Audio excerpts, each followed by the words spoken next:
Showtime! Showtime! Good morning, Mr. Vice President.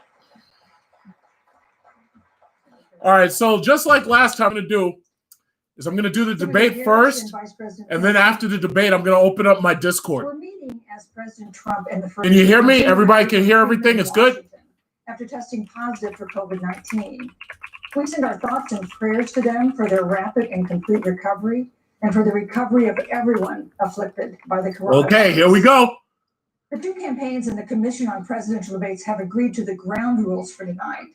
I'm here to enforce them on behalf of the millions of Americans who are watching. One note, no one in either campaign or at the Commission or anywhere else has been told in advance what topics I'll raise or what questions I'll ask. This 90-minute debate will be divided into 9 segments of about 10 minutes each. I'll begin a segment by posing a question to each of you, sometimes the same question, sometimes a different question on the same topic. You will then have 2 minutes to answer without interruption by me. Without interruption. Can you handle that? Good. Without interruption. Although there will always be more to say, we'll move on to the next topic. We want a debate. Thanks, Fetters. Lively, I don't know the CA thing. I'm not exactly sure how much that is, but thanks a lot. Shout out to Mr. Fetters, number 4. We can and will have a respectful exchange about the big issues facing our nation. Let's begin with the ongoing pandemic that has cost our country so much. Senator Harris, the coronavirus is not under control. Over the past week, Johns Hopkins reports that 39 states have had more COVID cases over the past 7 days than in the week before. 9 states have set new records. Even if a vaccine is released soon, the next administration will face hard choices. What would a Biden administration do in January and February that a Trump administration wouldn't do? Not fuck it up! That's what we do. Instead of letting them come over here and kill everybody, what we would have done was we would have shut it down early. We wouldn't have screwed it up. Not like Trump. Donald Trump. Trump, that's what he is, a chump. What is the greatest failure of any presidential administration in the history of our country? And here are the facts. 210,000 dead people in our country in just the last several months. Over 7 million people who have contracted this disease. 1 in 5 businesses closed. All right, every time Pence lies, I'm going to take a shot. Who have been treated like sacrificial workers. We are looking at over 30 million people who in the last several months had to file for unemployment. And here's the thing. On January 28th, the vice president and the president were informed about the nature of this pandemic. They were informed that it's lethal in consequence, that it is airborne, that it will affect young people, and that it would be contracted because it is airborne. And they knew what was happening and they didn't tell you. Get him, Kamala, get him! If you knew on January 28th, as opposed to March 13th, what they knew, what you might have done to prepare. Every time Mike Pence, every time he lies, I'm going to take a shot. I'm going to be using pure Malibu rum. In fact, I got to get my shot glass. Give me a second. Let me get my shot glass. On the other side of his ledger, if you don't. And in spite of all of that, get the shot glass. Hold on. Don't have a plan. They still don't have a plan. Well, Joe Biden does. And our plan is about what we need to do around a national strategy for contact tracing, for testing, for administration of the vaccine, and making sure that it will be free for all. That is the plan that Joe Biden has and that I have, knowing that we have to get a hold of what has been going on, and we need to save our country. And Joe Biden is the best leader to do that. And frankly, this administration has forfeited their right to re-election based on this. Thank you, Senator Harris. Vice President Pence, more than 210,000 Americans have died of COVID-19 since February. The U.S. death toll as a percentage of our population is higher than that of almost every other wealthy nation on earth. For instance, our death rate is 2.5 times that of Canada next door. You head the administration's coronavirus task force. Why is the U.S. death toll as a percentage of our population higher than that of almost every other wealthy country? And you have 2 minutes to respond without interruption. Susan, thank you. And I want to thank the Commission and the University of Utah for hosting this event.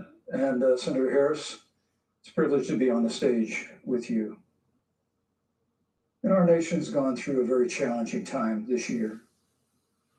But I want the American people to know that from the very first day, President Donald Trump has put the health of America first. Before there were more than 5 cases in the United States. Thank you, Mike Pence. Now I gotta take a goddamn shot because of you. You liar! Stop lying. He didn't put nobody first. You lying. Oh my God, this guy's lying already. God damn it, I didn't even sit down. All right, so here we go right here. This is what we got. We got the shot glass right here, and we got this Malibu coconut rum right here. And now this guy's lying, so now I gotta take a shot because he's up there lying. Trump didn't have nothing first but himself. He's lying. So now, thank you, Mike Pence. Now I got to take a goddamn shot because of you. So once again, this is my favorite type of rum right here, Malibu coconut. I use this to make cheesecakes and whatnot. This is my favorite type of rum. And now thanks to this jerk-off, Mike Pence, now I got to take a damn shot of this stuff. And if he keeps on lying, I'm going to have to move on to heavier alcohols tonight. This goddamn liar. So anyway, all right, let's get a shot of this. Let's get a shot of this right here. I want y'all to see this. Look at this. Look at this. President Trump's leadership, Operation Warp Speed. How much? Wait, what are you supposed to do? You're supposed to do half, or you're supposed to do the whole thing? I don't want to do the whole thing because there's nobody to carry me home, even though I'm already home. Because I don't want to, you can't get drunk because, you might get sexually assaulted out there or something. So it's always better to stay sober as much as possible. I don't want nobody sexually assaulting me in the booty house. These people get you. Trump, this guy's up here lying already. My God, stop lying. All right, here we go. Bottoms up. Cheers, everybody. Cheers. Cheers. People, I believe with my heart, can be proud of the sacrifices they Woo! It's safe. Woo! Woo! Oh my God! Oh my God! My mouth! Whatever the vice president is Woo! planning the administration. You lying, Pence! You're gonna make me drunk, man! Stop lying! Over 210,000 Damn! dead bodies in our country. Americans Guys up there lying! that have been lost, families that are grieving. This guy's up there lying! Damn! Stop lying! The vice president is the Pence is gonna give me alcohol poisoning. This liar! and knew on January 28th how serious this was. And then thanks to Bob Woodward, we learned that they knew about it. And then when that was exposed, the vice president said, when asked, well, why didn't y'all tell anybody? He said, because the president wanted people to remain calm. Well, let's So get no, but Susan, this is important. I want to add, if Mr. Vice President speaking. Yeah! Stop interrupting! God damn it! more seconds. Stop interrupting! So I want to. The hell's wrong with you? We got a forum tonight. This ain't that Donald Trump versus Joe Biden bullshit. Stop interrupting. When your kids were sent home from school and you didn't know when they could go back, how calm were you when your children couldn't see your parents because you were afraid they could kill them? Freaking liar! Vice President Pence a chance to respond. Vice President Pence, you have 1 minute to respond. There's not a day gone by that I haven't thought of every American family that's lost. Oh, God damn it! He's lying again! Oh, my God! I gotta take another shot. This is ridiculous. But when you say what the American people have done over these last 8 months hasn't worked, that's a great disservice to the sacrifices the American people have made. But the reality, Oh, my God! Thanks a lot for lying, Pence. Now I gotta take another shot, you bastard. Freaking liar. Oh, my God. This guy. He's gonna kill me, man. This guy's gonna freaking kill me. Shit. All right, everybody. Bottoms up. Bottoms up, everybody. Here we go. Here we go. Experts came to us in the second week of March. They said Woo! if the president didn't take the unprecedented Woo! step of shutting down roughly half Woo! the American Oh, economy, shit. that we could lose Oh, my God. 2 million Oh. Americans. Oh, That's the boy. reality. Thank you. They also This son of a said bitch gonna kill me, man. Right, Susan. We could still God lose damn. 200,000 Americans.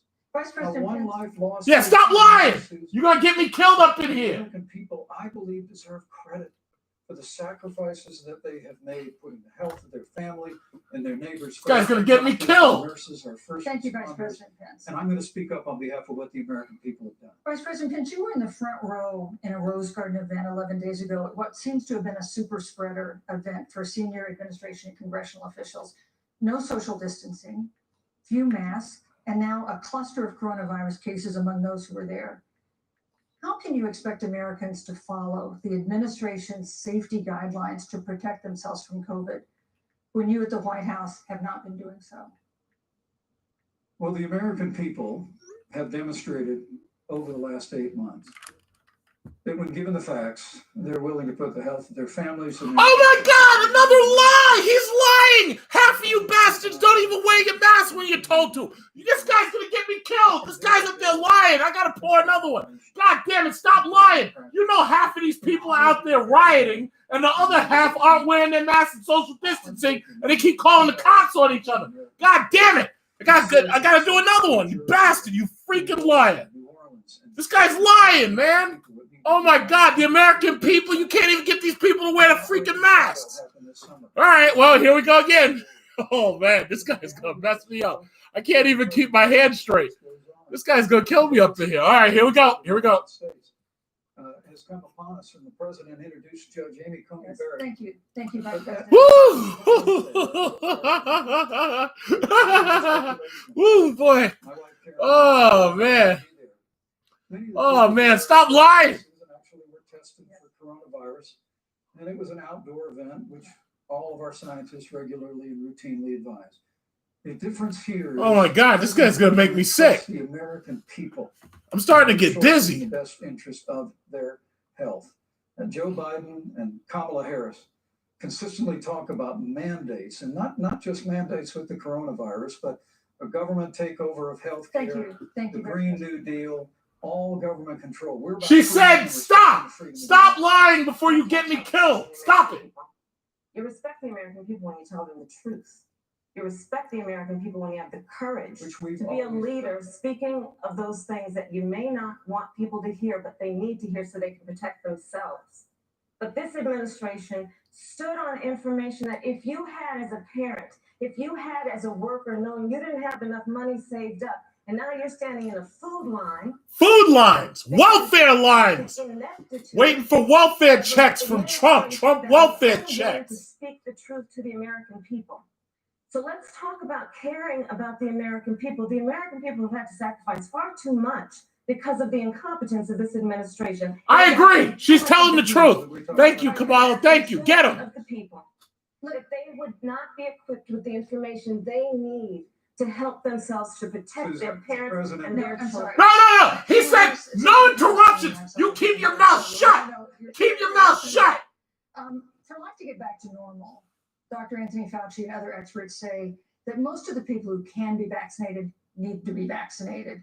But half of Americans now say they wouldn't take a vaccine if it was released. That's right. You remember when Pence lied like 5 minutes ago and he said the American people are doing everything they could? You know that shit ain't, this is not true. You can't even get these people to wear their masks. Public health professionals, if Dr. Fauci, if the doctors tell us that we should take it, I'll be the first in line to take it. Absolutely. But if Donald Trump tells us that we should take it, I'm not taking it.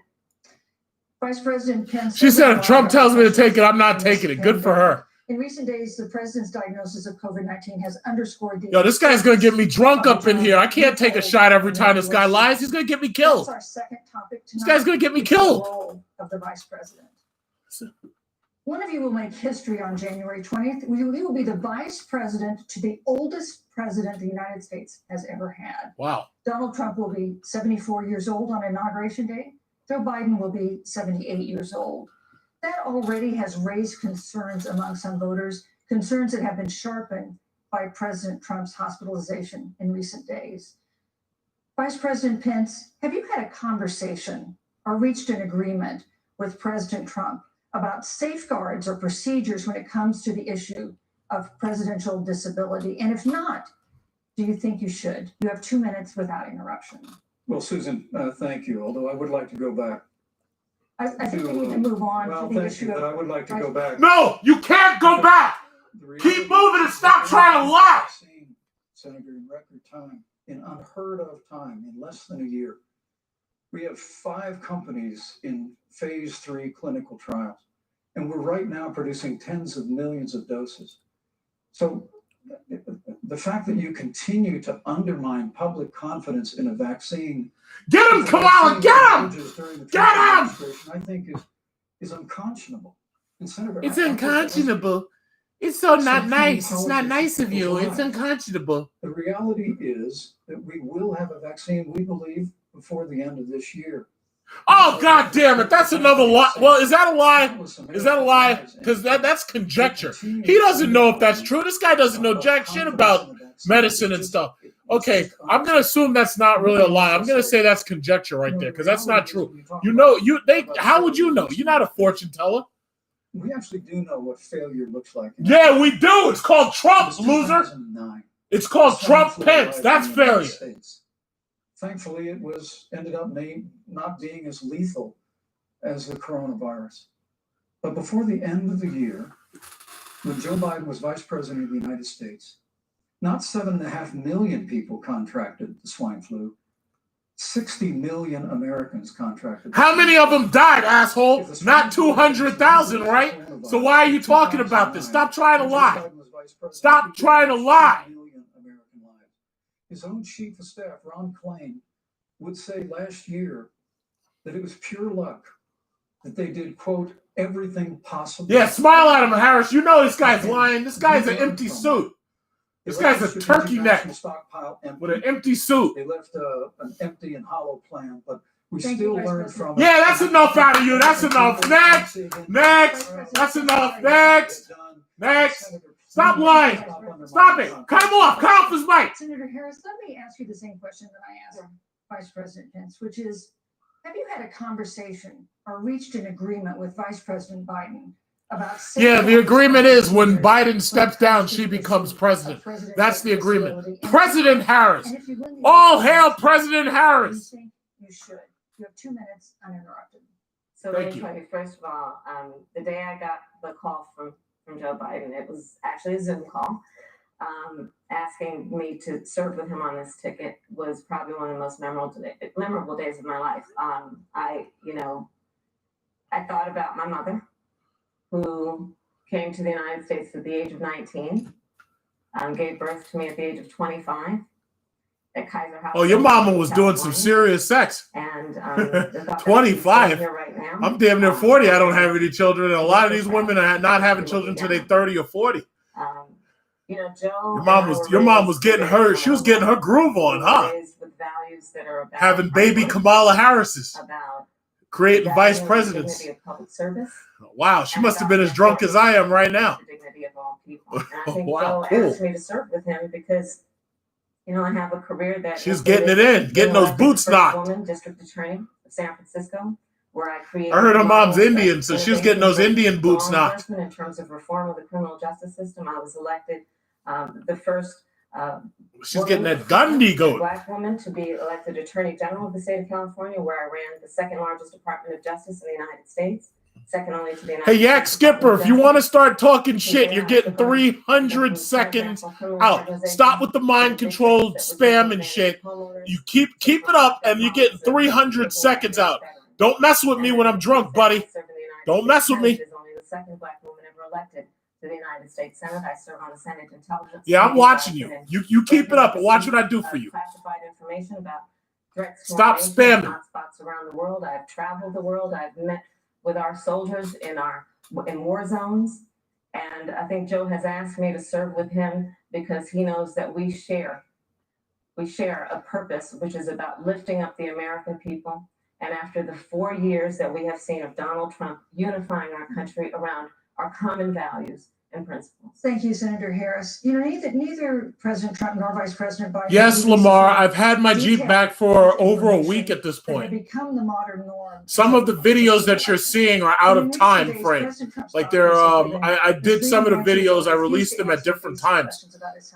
And my question to each of you in turn is this information voters deserve to know? Vice President Pence, would you like to go first? Oh God, this guy's he's gonna start lying, isn't he? And let me say, on behalf of the president, and the First Lady, how moved we've all been. No, there's nothing wrong with it. It's okay. I did a 60,000-mile service, and the problem is they had to shut down because of coronavirus. So it took them longer than I expected because they were shut down for a while. By the coronavirus. But the care of the No, my Jeep runs received, perfectly. I had a full service done on it. It's perfect. White House doctors 60,000-mile service, but I got it done at 53,000. practiced all along the way will continue. It's running fine. Don't worry about it. It's going perfectly. Right to know about the health and well-being of their president, and will continue to do that. But I'm just extremely grateful, and was more than a little moved by the broad and bipartisan support. And Senator, I want to thank you and Joe Biden for your expressions of genuine concern. And I also want to congratulate you, as I did on that phone call, on the historic nature of your nomination. I never expected to be on this stage 4 years ago, so I know the feeling. But the reality is, we've got an election before the American people in the midst of this challenging year. And the stakes have never been higher. Thank you. I think the choice has never been clearer. Yeah, that's enough. Shut up.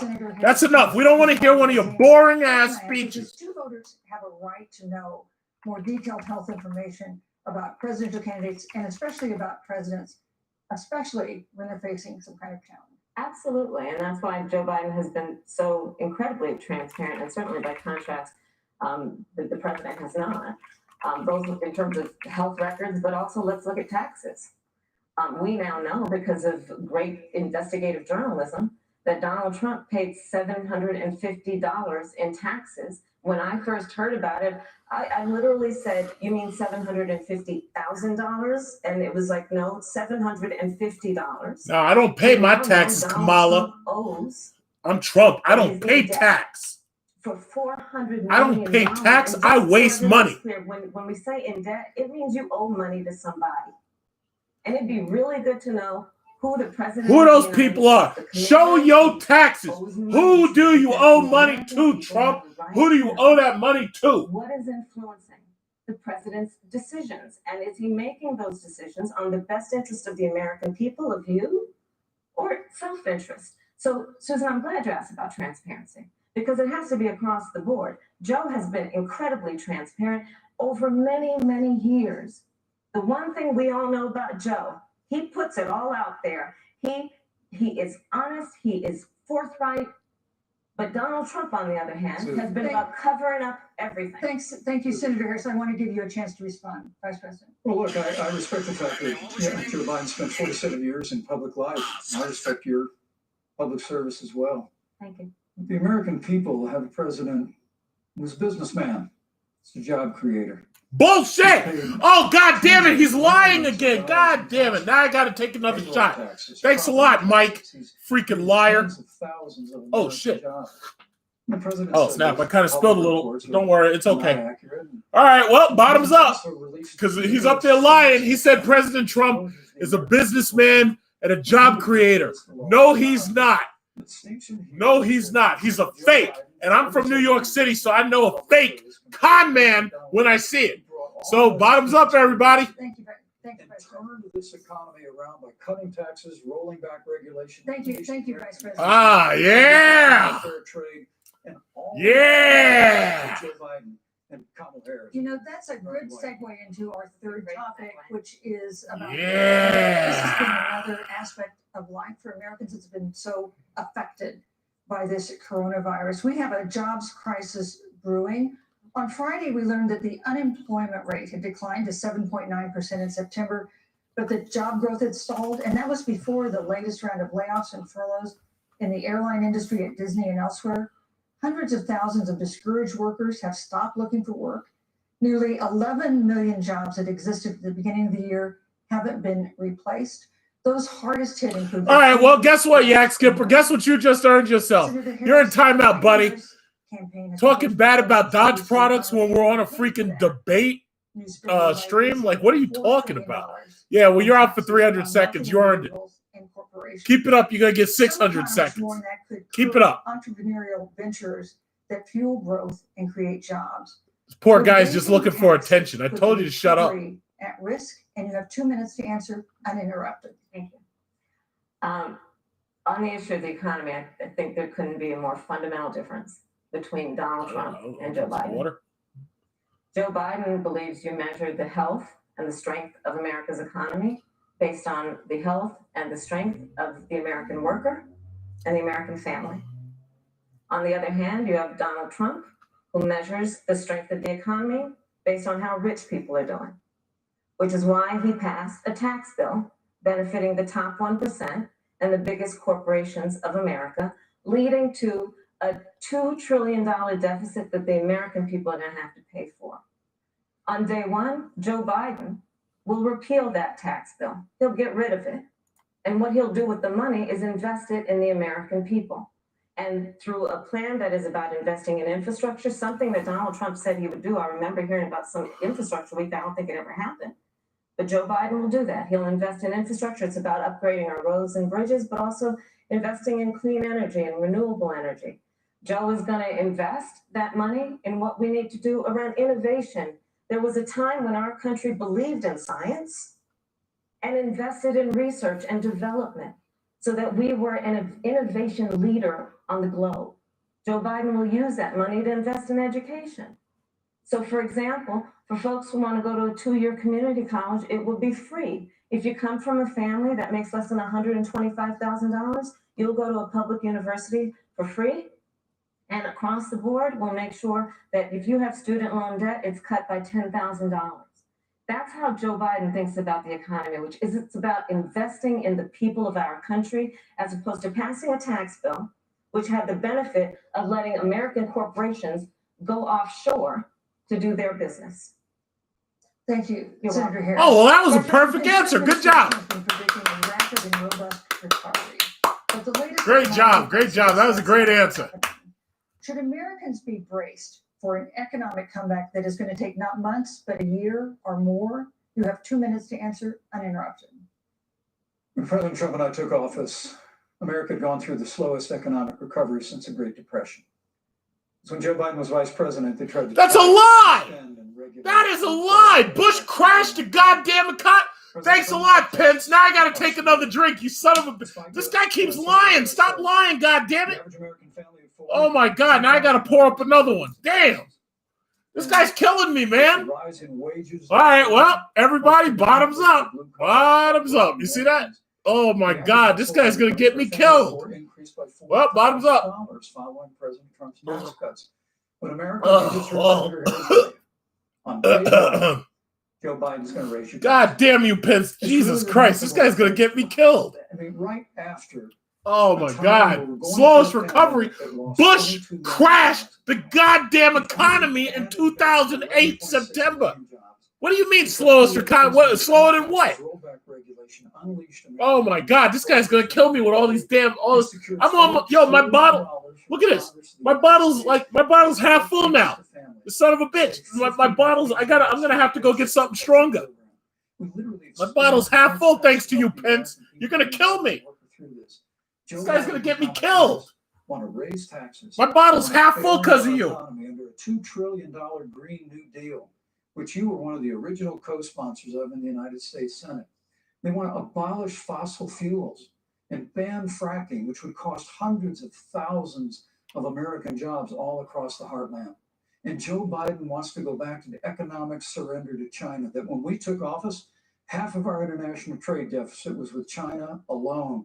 And Joe Biden wants to repeal all of the tariffs that President Trump put into effect to fight for American jobs and American workers.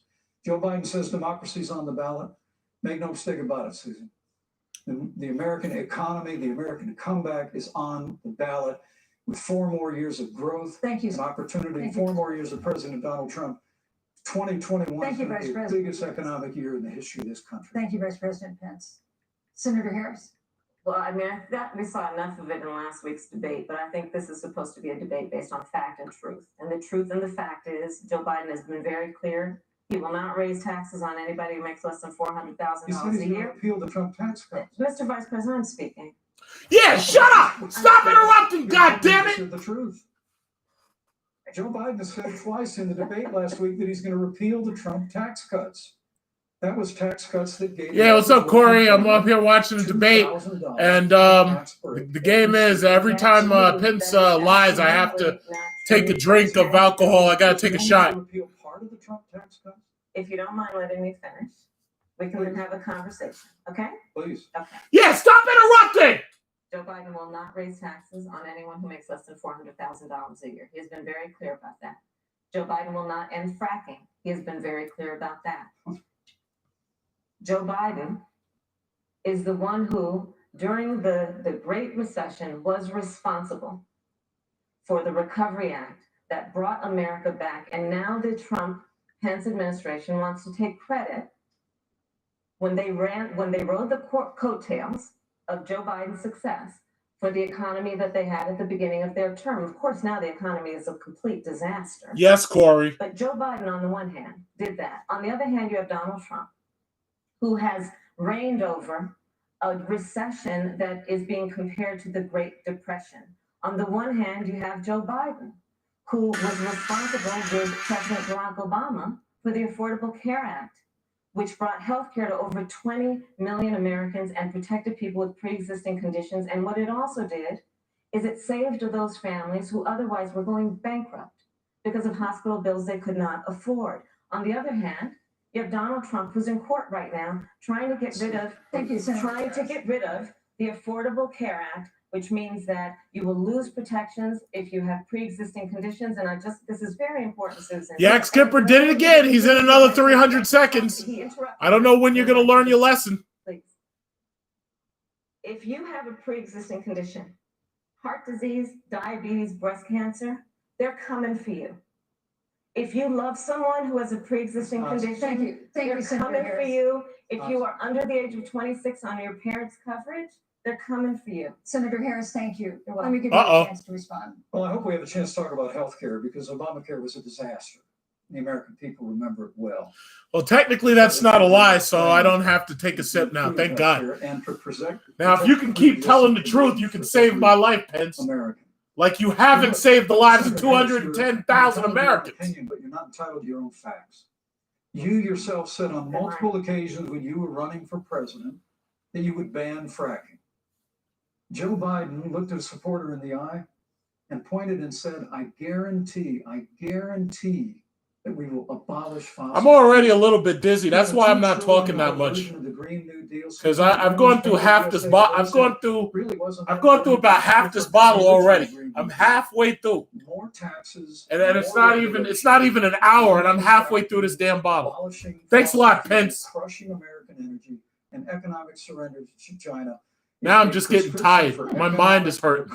President Trump and I will keep America growing. The V-shaped recovery that's underway right now. V-shaped recovery? You mean K-shaped recovery?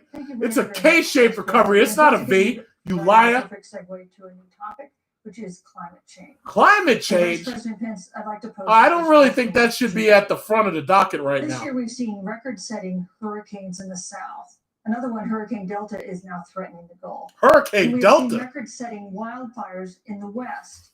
Oh my God. As the scientific community has concluded, that man-made climate change has made wildfires bigger, hotter, and more deadly, and have made hurricanes wetter, slower, and more damaging. You have 2 minutes uninterrupted. Thank you, Susan. Well, first, I'm very proud of our record on the environment and on conservation. According to all of the best estimates, our air and land are cleaner than any time ever recorded. And our water is among the cleanest in the world. And just a little while ago, the president signed the Outdoors Act. It's the largest investment in our public lands and public parks in 100 years. So President Trump has made a commitment to conservation and to the environment. Now, with regard to climate change, the climate is changing. But the issue is, what's the cause and what do we do about it? President Trump has made it clear that we're going to continue to listen to the science. Now, Joe Biden and Kamala Harris would put us back in the Paris Climate Accord. They'd impose the Green New Deal, which would crush American energy, would increase the energy costs of American families in their homes, and literally would crush American jobs. Yeah, good luck, social butterfly. You gotta watch out for those hurricanes down there because they're only getting stronger. So good luck, man. Precisely because we have a strong free market economy. You know, what's remarkable is the United States has reduced CO2 more than the countries that are still in the Paris Climate Accord, but we've done it through innovation. And we've done it through natural gas and fracking, which, Senator, the American people can go look at the record. I know Joe Biden says otherwise now, as you do, but the both of you repeatedly committed to abolishing fossil fuel and banning fracking. And so by creating a kind of American innovation, we're actually steering toward a stronger and better environment. With regard to wildfires, President Trump and I believe that forest management has to be front and center, and even Governor Gavin Newsom from your state has agreed we've got to work on forest management.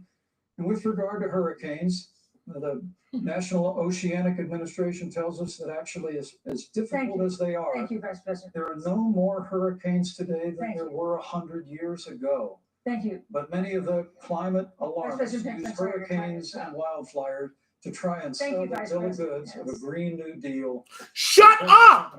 Let the lady run the show. Shut up. Senator Harris, she said that's enough. Thank you. Damn. But Vice President Biden said in last week's debate that he does not support the Green New Deal. But if you look at the Biden-Harris campaign website, it describes the Green New Deal as a crucial framework. What exactly would be the stance of a Biden-Harris administration toward the Green New Deal? You have 2 minutes uninterrupted. Sure. So first of all, I will repeat, and the American people know, that Joe Biden will not ban fracking. That is a fact. That is a fact. I will repeat that Joe Biden has been very clear that he thinks about growing jobs, which is why he will not increase taxes for anyone who makes less than $400,000 a year. Joe Biden's economic plan, Moody's, which is a reputable Wall Street firm, has said will create 7 million more jobs than Donald Trump's. And part of those jobs that will be created by Joe Biden are going to be about clean energy and renewable energy. Because you see, Joe understands that the west coast of our country is burning, including my home state of California. Joe sees what is happening on the Gulf states, which are being battered by storms. Joe has seen and talked with the farmers in Iowa, whose entire crops have been destroyed because of floods. And so Joe believes, again, in science. I'll tell you something, Susan. I served, when I first got to the Senate, on the committee that's responsible for the environment. Do you know this administration took the word science off the website and then took the phrase climate change off the website? We have seen a pattern with this administration, which is they don't believe in science. And Joe's plan is about saying we're going to deal with it, but we're also going to create jobs. Donald Trump, when asked about the wildfires in California, and the question was, you know, the science is telling us this, you know what Donald Trump said? Yak Sipper, I swear to God, I told you already once, and I'll tell you one more time. Do not spam and say anything that you think I'm going to disagree with, especially considering I've been drinking and I have a very short temper. I'm going to tell you just once. I'll tell you just once. If you want to taunt the dragon, go ahead. Play with the dragon's tail. But when you get burned, there's nobody to blame but yourself. I'll tell you this just once. Yeah, you're spamming with that New World Order bullshit. Yes, you were. Don't tell me you weren't. Yes, you were. Vice President Pence, do you believe that climate change? I'm telling you, act normal and you'll be okay. But I tell you, if you want to taunt the dragon, if you want to taunt the dragon, then you're gonna have a problem. Is denying the fact that they're going to raise taxes on every American. Joe Biden said twice in the debate last week. All you got to do is act. All you got to do is act right. Repeal the Trump tax cuts. Those tax cuts delivered $2,000 in tax relief to the average family of four across America. And with regard to banning fracking, I just recommend that people look at the record. You yourself said repeatedly that you would ban fracking. You were the first Senate co-sponsor of the Green New Deal. And while Joe Biden denied the Green New Deal, Susan, thank you for pointing out The Green New Deal is on the Hey, Yak Zipper, what kind of car do you have? It's essentially the same plan. Yak Zipper, what kind of car do you have? They claiming that you got a Honda. What kind of car you got?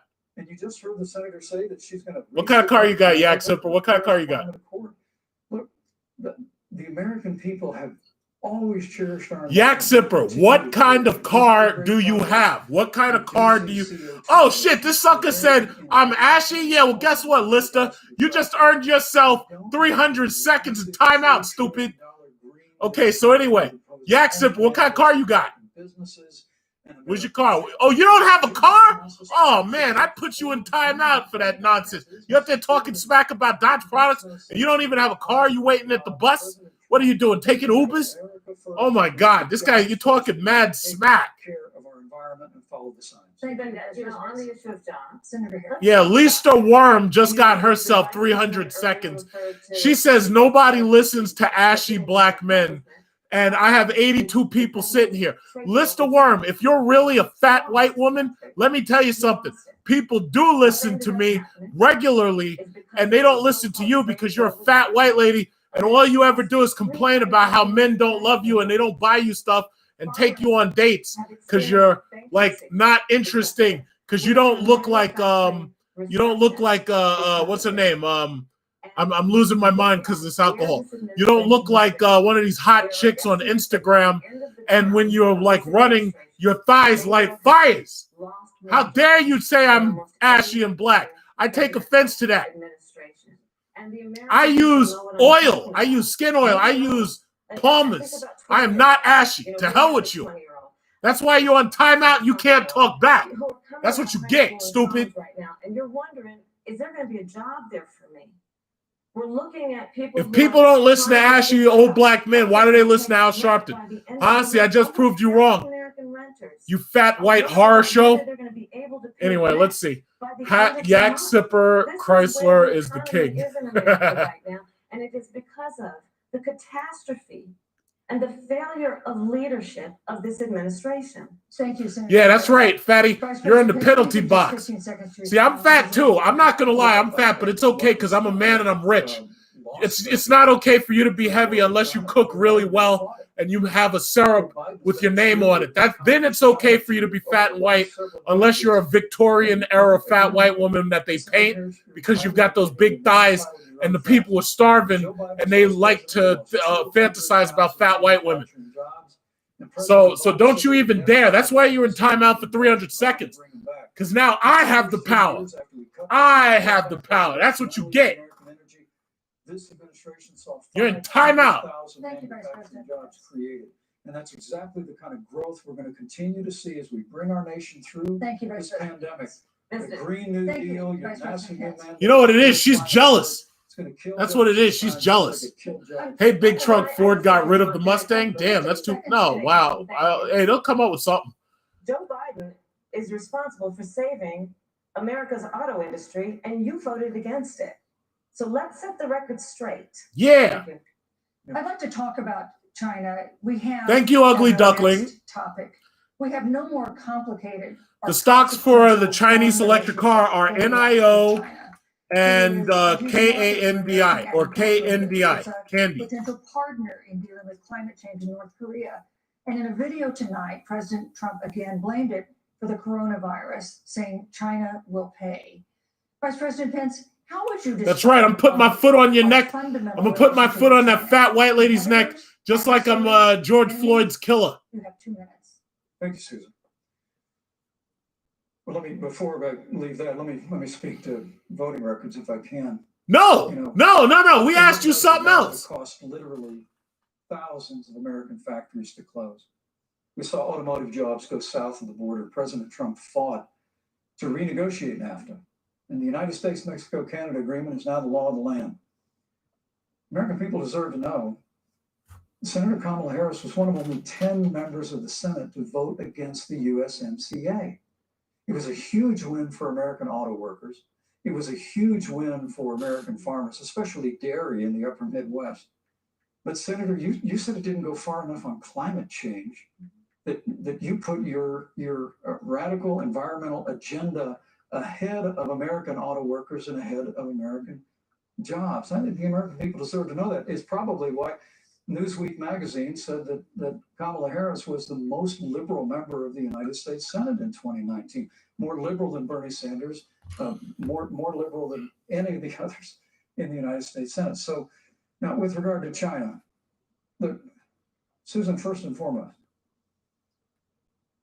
China is to blame for the coronavirus. And President Trump is not happy about it. He's made that very clear. Made it clear again today. Trump is on drugs right now. He doesn't know what he's happy about. He's on steroids and he's on mind-altering medication. That guy's crazy. He's up there tweeting stupid shit. Fortunately, President Trump. Oh, Lisa Worm. Look what Lisa Worm wrote. She wrote, "Go back to Africa," and then she wrote, "George Floyd deserved it." Well, guess what, stupid? You're going, you know what? I could just ban you easily, but I'm putting you back in timeout, stupid, just because it's fun to put you in timeout. You're back in timeout. Come back in 300 seconds and say something else dumb. Hey, Lisa, you should be cooking something right now. There's no way to support all of those calories unless you're cooking stuff regularly. And I know what it is because I understand nutrition. So that's what you get. You want to make fun of George Floyd? Well, guess what? You're going right back into timeout, loser. Ha! And next time, who knows? Maybe I'll ban you. I don't know. Or maybe I'll put you back in timeout because it's fun. Competitors, adversaries, enemies, you'll have 2 minutes uninterrupted. Susan, the Trump administration, How dare you? perspective and approach to China has resulted America in first, Lisa Worm. Lisa Worm, the only thing you're worried about first is breakfast. Standing. There's a weird obsession. You shouldn't mess with me, but I've been drinking, lady. With getting rid of whatever that's right. accomplishment was achieved by President Obama and Vice President Biden. For example, they created within the White House an office that basically was responsible for monitoring pandemics. They got away, they got rid of it. Not true. There was a team of disease experts that President Obama and Vice President Biden dispatched to China to monitor what is now predictable and what might happen. They pulled them out. We're going to call Lisa Worm. We're going to call her Big Worm.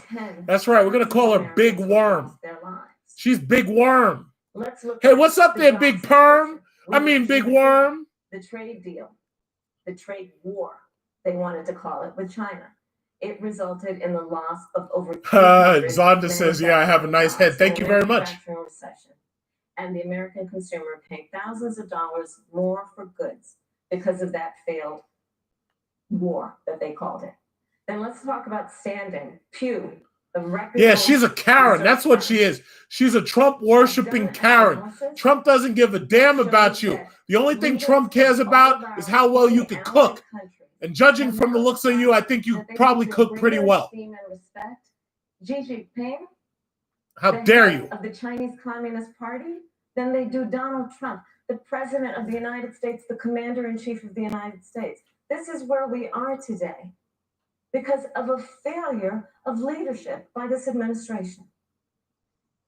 Senator Harris, we've seen changes in the role of the United States in terms of global leadership over the past 4 years. And of course, times do change. What's your definition? We've seen strains with China, of course, as the Vice President mentioned. We've seen strains with our traditional allies in NATO and elsewhere. What is your definition of the role of American leadership in 2020? So, Joe I love talking with Joe about a lot of these issues. And, Joe, I think he said it quite well. He says, foreign policy might sound complicated. Yo, Yak Zipper, nobody cares who you're electing, man. Just keep it to yourself. Nobody cares. Calm down. Jesus. You don't even have a car. You gotta be loyal to your friends. I mean, if you don't have a car, there's nothing to talk about. You got to know who your adversaries are and keep them in check. No, you know what? Big Worm, she's sitting at home eating bonbons. That's what she's doing. She's on her couch eating bonbons and trying to start arguments with the black YouTuber who has a 300-second mute button. So I don't know what's her problem because she's not that smart. She's really not that smart. Of the United States Senate. America's intelligence. Yak Sipper says I'll never vote. Well, good for you. Good for you. I mean, if you don't want to vote, fine. That's your right as an American. But you don't have to tell me. I don't care. All right, let's start a GoFundMe for Yak Sipper so he can have a Dodge. Haha. That's ridiculous. Prefers to take the word of Vladimir Putin over the word of the American intelligence community. You look at our friends at NATO. He's walked away from agreements. You can look at the Iran nuclear deal, which now has put us in a position where we are less safe because they are building up what might end up being a significant nuclear arsenal. We were in that deal, guys. We were in the Iran nuclear deal with friends, with allies around the country. And because of Donald Trump's unilateral approach, Kamala Harris is kicking ass tonight. Coupled with his isolationism, he pulled us out and has made America less safe. So, Susan, it's about relationships. And the thing that has always been part of the strength of our nation, in addition to our great military, has been that we keep our word. But Donald Trump doesn't understand that because he doesn't understand what it means to be honest. Thank you. Look at Lisa Worm. She's back. She's writing, go back to Africa. She's back. She's back again. You see her? She's back. She's back.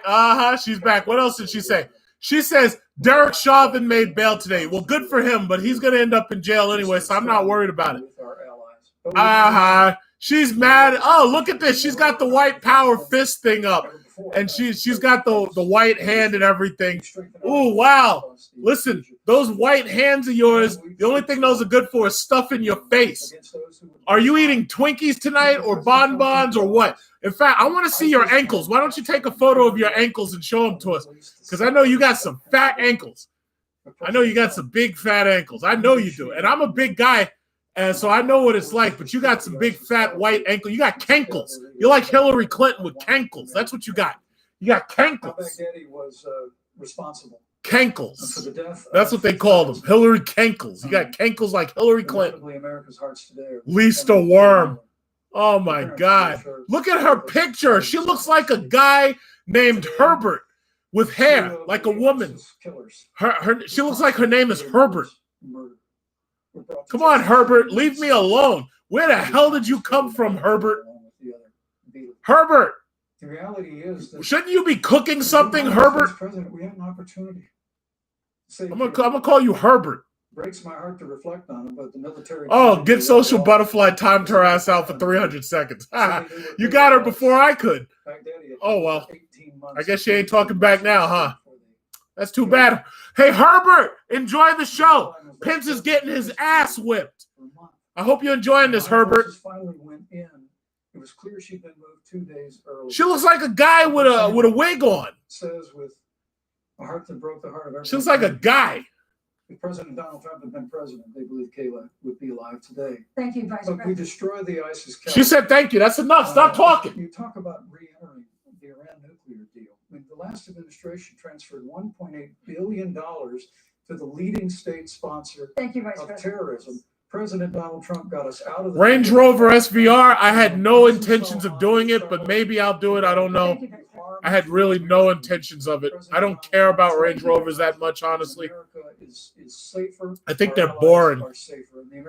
Hey, how are you taking this? I don't know. I would like to give Senator Harris a chance to respond, but not at such great length because, of course, there are other topics we want to talk about. But I would like equal time. Yes. Please go ahead. First of all, to the Mueller family, I know about your daughter's case, and I'm so sorry. I'm so sorry. What happened to her is awful, and it should have never happened. And I know Joe feels the same way, and I know that President Obama feels the same way. But you mentioned Soleimani. Let's start there. So after the strike on Soleimani, there was a counter strike on our troops in Iraq. And they suffered serious brain injuries. And do you know what Donald Trump dismissed them as? Headaches. And this is about a pattern of Donald Trump's, where he has referred to our men who are serving in our military as suckers and losers. Donald Trump, who went to Arlington Cemetery and stood above the graves of our fallen heroes and said, what's in it for them? Because of course, he only thinks about what's in it for him. Let's take what he said about John McCain, a great American hero. And Donald Trump says he doesn't deserve to be called a hero because he was a prisoner of war. You got him, Kamala. Roll him. Take him home, Kamala. You got him. Who's the current commander-in-chief and what they care about and what they don't care about. Crypto Joe, I have larger televisions. It's just that this television I didn't want to be larger. I have larger televisions, though. And you know what a bounty is? This is good enough for right now, for here, anyway. And they will pay it if you are killed. And Donald Trump had talked at least 6 times to Vladimir Putin. Yeah, right now, Karen the Worm is in, she's in timeout because she didn't know how to shut her damn mouth. But that's really the problem with fat people. It's like we can't stop talking and opening our mouth for food. So when she learns how to stop opening her mouth for food, in fact, maybe I should hang out with her. Maybe she should be a workout partner. And what we'll do is we'll just go out and eat salads and we'll do a lot of walking and everything. And yeah, I shut her the hell up. All I had to do was hit that button and she's done. That was it. Karen the Worm. Against President Donald Trump. It's like, honestly, to tell you the truth, I really do want a workout partner, and I would like it to be a fat white woman, because this way, if they see me with like a fat white woman and they see us constantly working out and everything, people will make all types of wild assumptions. See, I don't want a skinny chick, because if it's a skinny chick, people will be like, oh, what's she doing with him and this, that, and other. See, if it's a fat white woman, they'll assume that I'm either married to her or that I'm trying to get into her drawers, which I'm not. But ultimately, we can walk around the neighborhood and people look at us and they'll be like, oh my God, what's he doing with that whale? Well, I don't know. I have a logic to it, but right now I'm drunk, so I'm not really sure. Gonna get me a fat white chick that knows how to make biscuits. Who wants some biscuits? And move to the next topic, which is an important one, as the last topic was, and that is the Supreme Nice Court. big fat white girl. On Monday, the Senate Judiciary Committee is scheduled to open hearings on Amy Coney Barrett's nomination to the Supreme Court. Senator Harris, you'll be there as a member of the committee. What am I sipping on? Well, I've got apple whiskey, but this is the main chaser right there, Malibu coconut rum. And I'm halfway through the bottle. Yeah, big girls need love. Big girls don't cry. Big girls don't cry. All abortion. Big girls don't cry. Big girls don't cry. Big girls don't cry. The smell of your skin lingers on me now. You're probably on your flight back to your hometown. I need some shelter of my own protection, baby, to be with myself and center clarity, peace, serenity. Big girls, they don't cry. Is she back? Oh shit, she's back. It says Kyle Rittenhouse. Really? Kyle Rittenhouse is in the booty house. Kyle Rittenhouse ain't never getting out there. He's going to be in prison in the booty house, and they're going to get him a black cellmate who's like 7 feet tall, and he's going to be a really big guy. And Kyle Rittenhouse, his booty is just going to get just destroyed. Kyle Rittenhouse is in the booty house. The Supreme Court of the United States.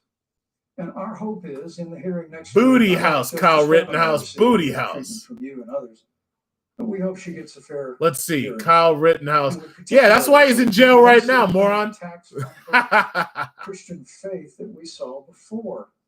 And the Democrat chairman of the Judiciary Committee before, when. Oh yeah, I'm gonna be sick in the morning. Absolutely. Thanks a lot, Pence. Expressed concern that the dogma of her faith lived loudly in her. Dick Durbin of Illinois said that it was a concern. Hey, Lisa, you want to get blocked? I know one of our judicial nominees. How about it? You actually attacked because they were a member of the Catholic Knights of Columbus, just because the Knights of Columbus holds pro-life views. And Thank you. Knights of Columbus, what the fuck? Oh my God, this guy's up there talking about these goddamn KKK members. Thanks a lot, Pence. Now I gotta take another sip, you goddamn liar. Oh my God, this is what Pence has put me through. This right here is what Pence is making me do. He's making me sip all this damn stuff. I gotta take another shot because of this guy.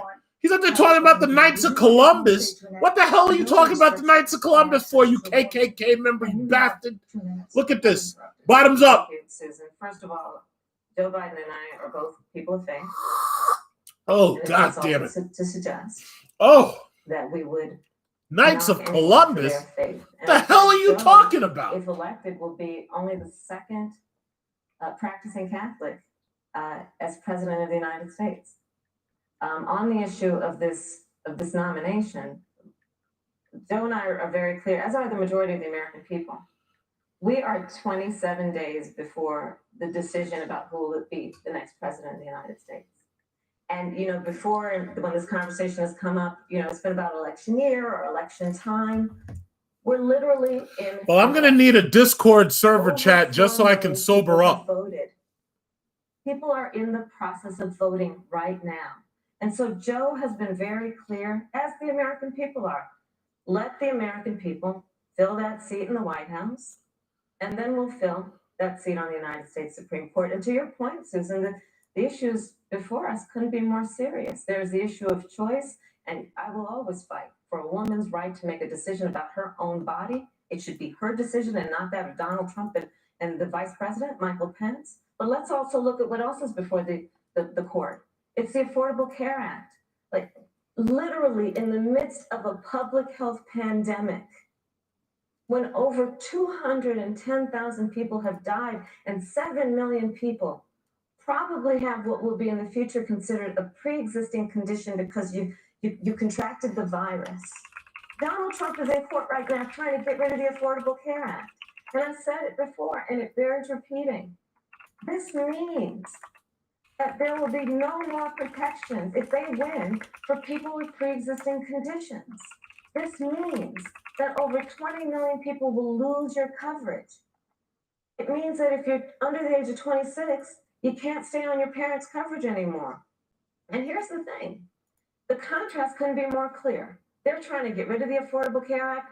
Joe Biden is saying, let's expand coverage. Let's give you a choice of a public option or private coverage. Let's bring down premiums. Let's lower Medicare eligibility to 60. Thank you, Senator. That's true leadership.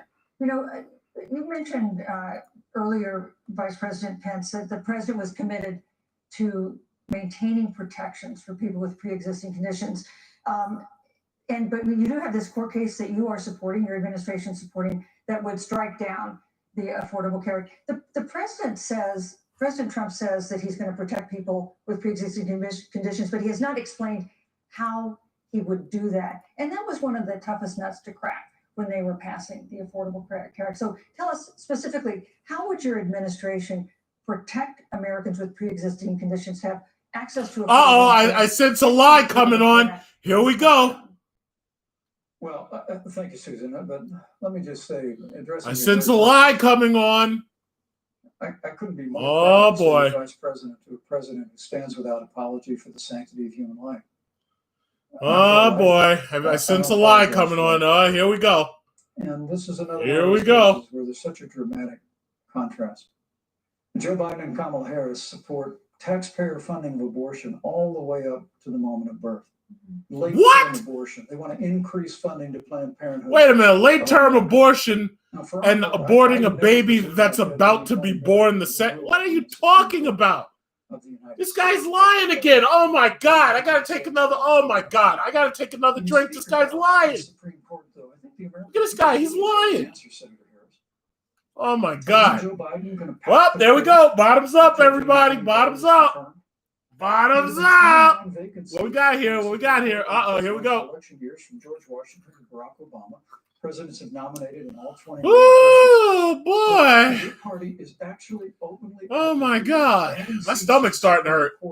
which has had 9 seats for 150 years, if you don't get your way. This is a classic case of Oh my God, this guy's got to stop lying. Now, you've refused to answer the question. Joe Biden has refused to answer the question. What But question? The American people would really like to know, if Judge Amy Coney Barrett is confirmed at the Supreme Court of the United States, are you and Joe Biden, if somehow you win this election, going to pack the Supreme Court to get your I'm going to get the iPhone 12. I'm not so keeping the glad we 10s went Max. through a little history. I might give it Let's to do my that mom a or little something, more. but I'm getting the iPhone 12. In 1864. I'd like you to answer the question. Mr. Vice President. Stop interrupting, goddammit!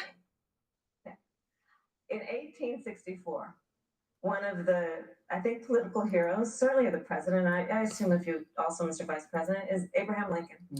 Oh, absolutely. As soon as iPhone 12 is available, I am pre-ordering it. Absolutely. 27 days before the election. And a seat became open on the United States Supreme Court. Abraham Lincoln's party was in charge not only of the White House, but the Senate. But Honest Abe said it's not the right thing to do. The American people deserve to make Well, a listen, decision whatever memory about is the who max it will has, run I'm the going to get it United States. regardless because I And need a then new that phone. person can select So at who this will point, serve whatever for they life offer, that's what I'll on get. the highest court of our land. And I so really I wanted want 1 to terabyte, though. The American people are voting right now.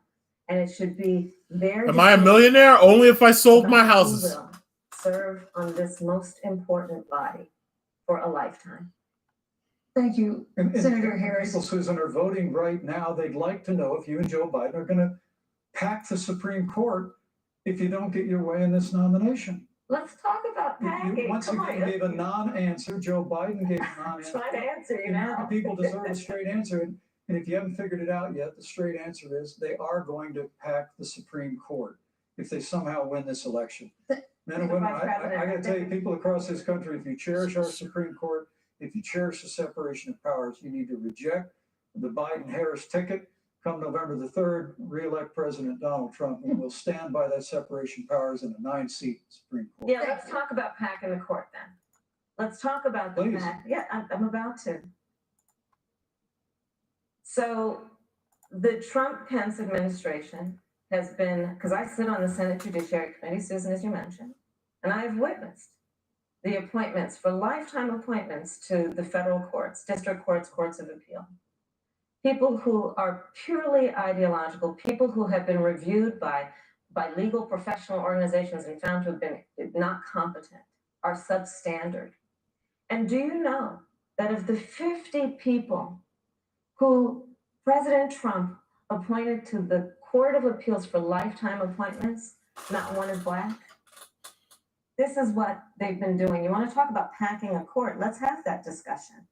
All right, thank you, Senator. Let's go on and talk about the issue of racial justice. I just want the record to reflect she never answered the question.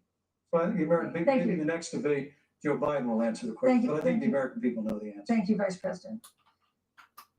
In March, Breonna Taylor, a 26-year-old emergency room technician in Louisville, was shot and killed after police officers executing a search warrant in a narcotics investigation broke into her apartment. The police said they identified themselves. Taylor's boyfriend said he didn't hear them do that. He used a gun registered to him to fire a shot, which wounded an officer. The officers then fired more than 20 rounds into the apartment. They say they were acting in self-defense. None of them have been indicted in connection with her death. Senator Harris, in the case of Breonna Taylor, was justice done? You have 2 minutes.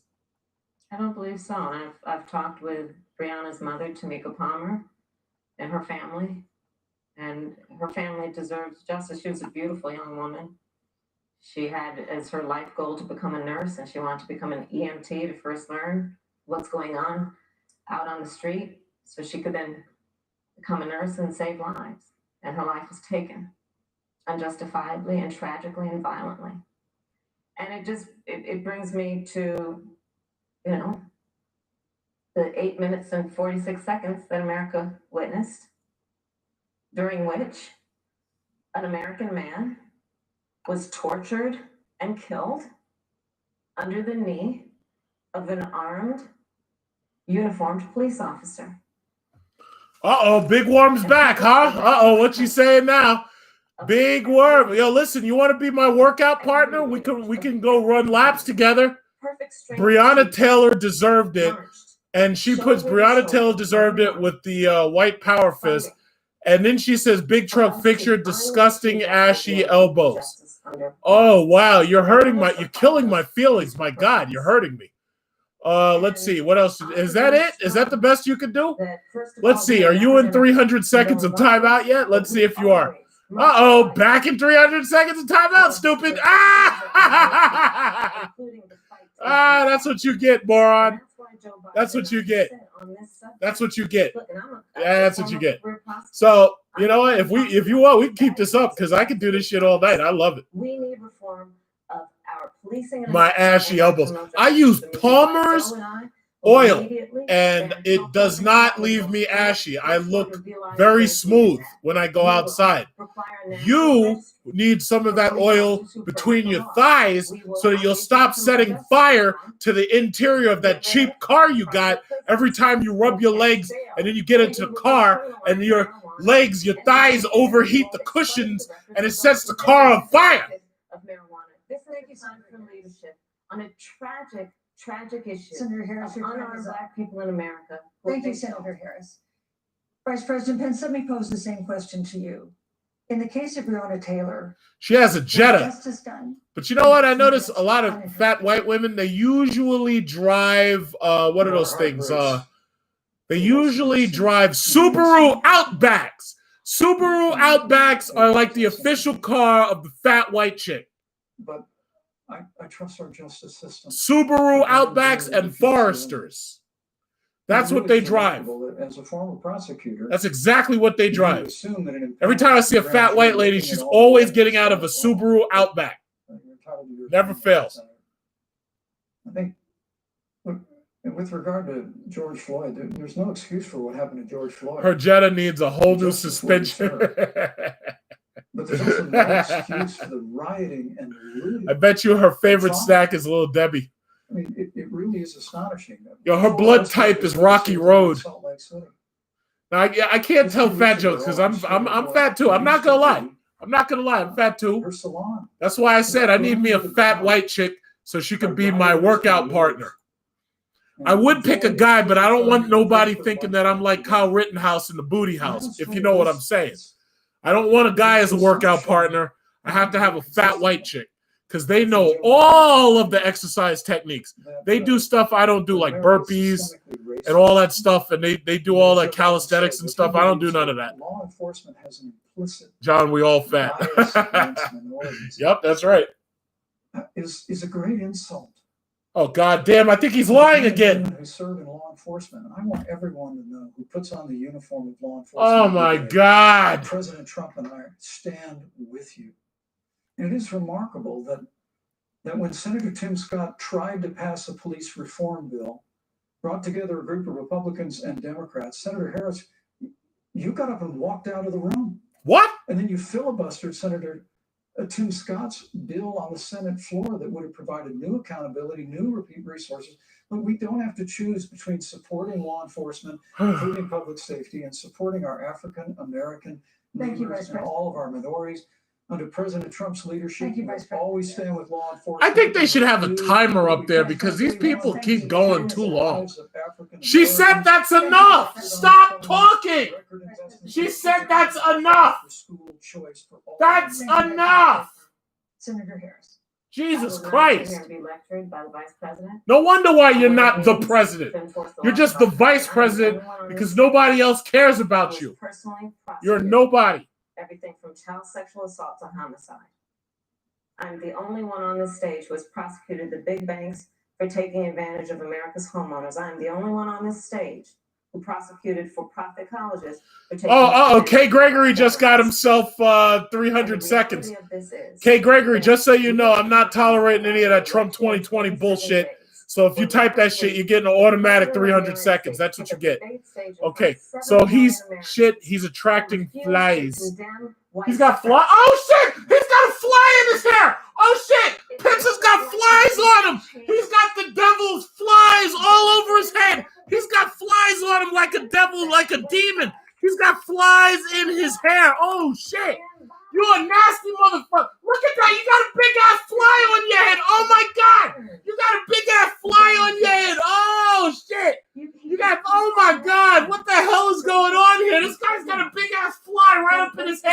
The devil, he's got a big, he's got, I gotta text my friend.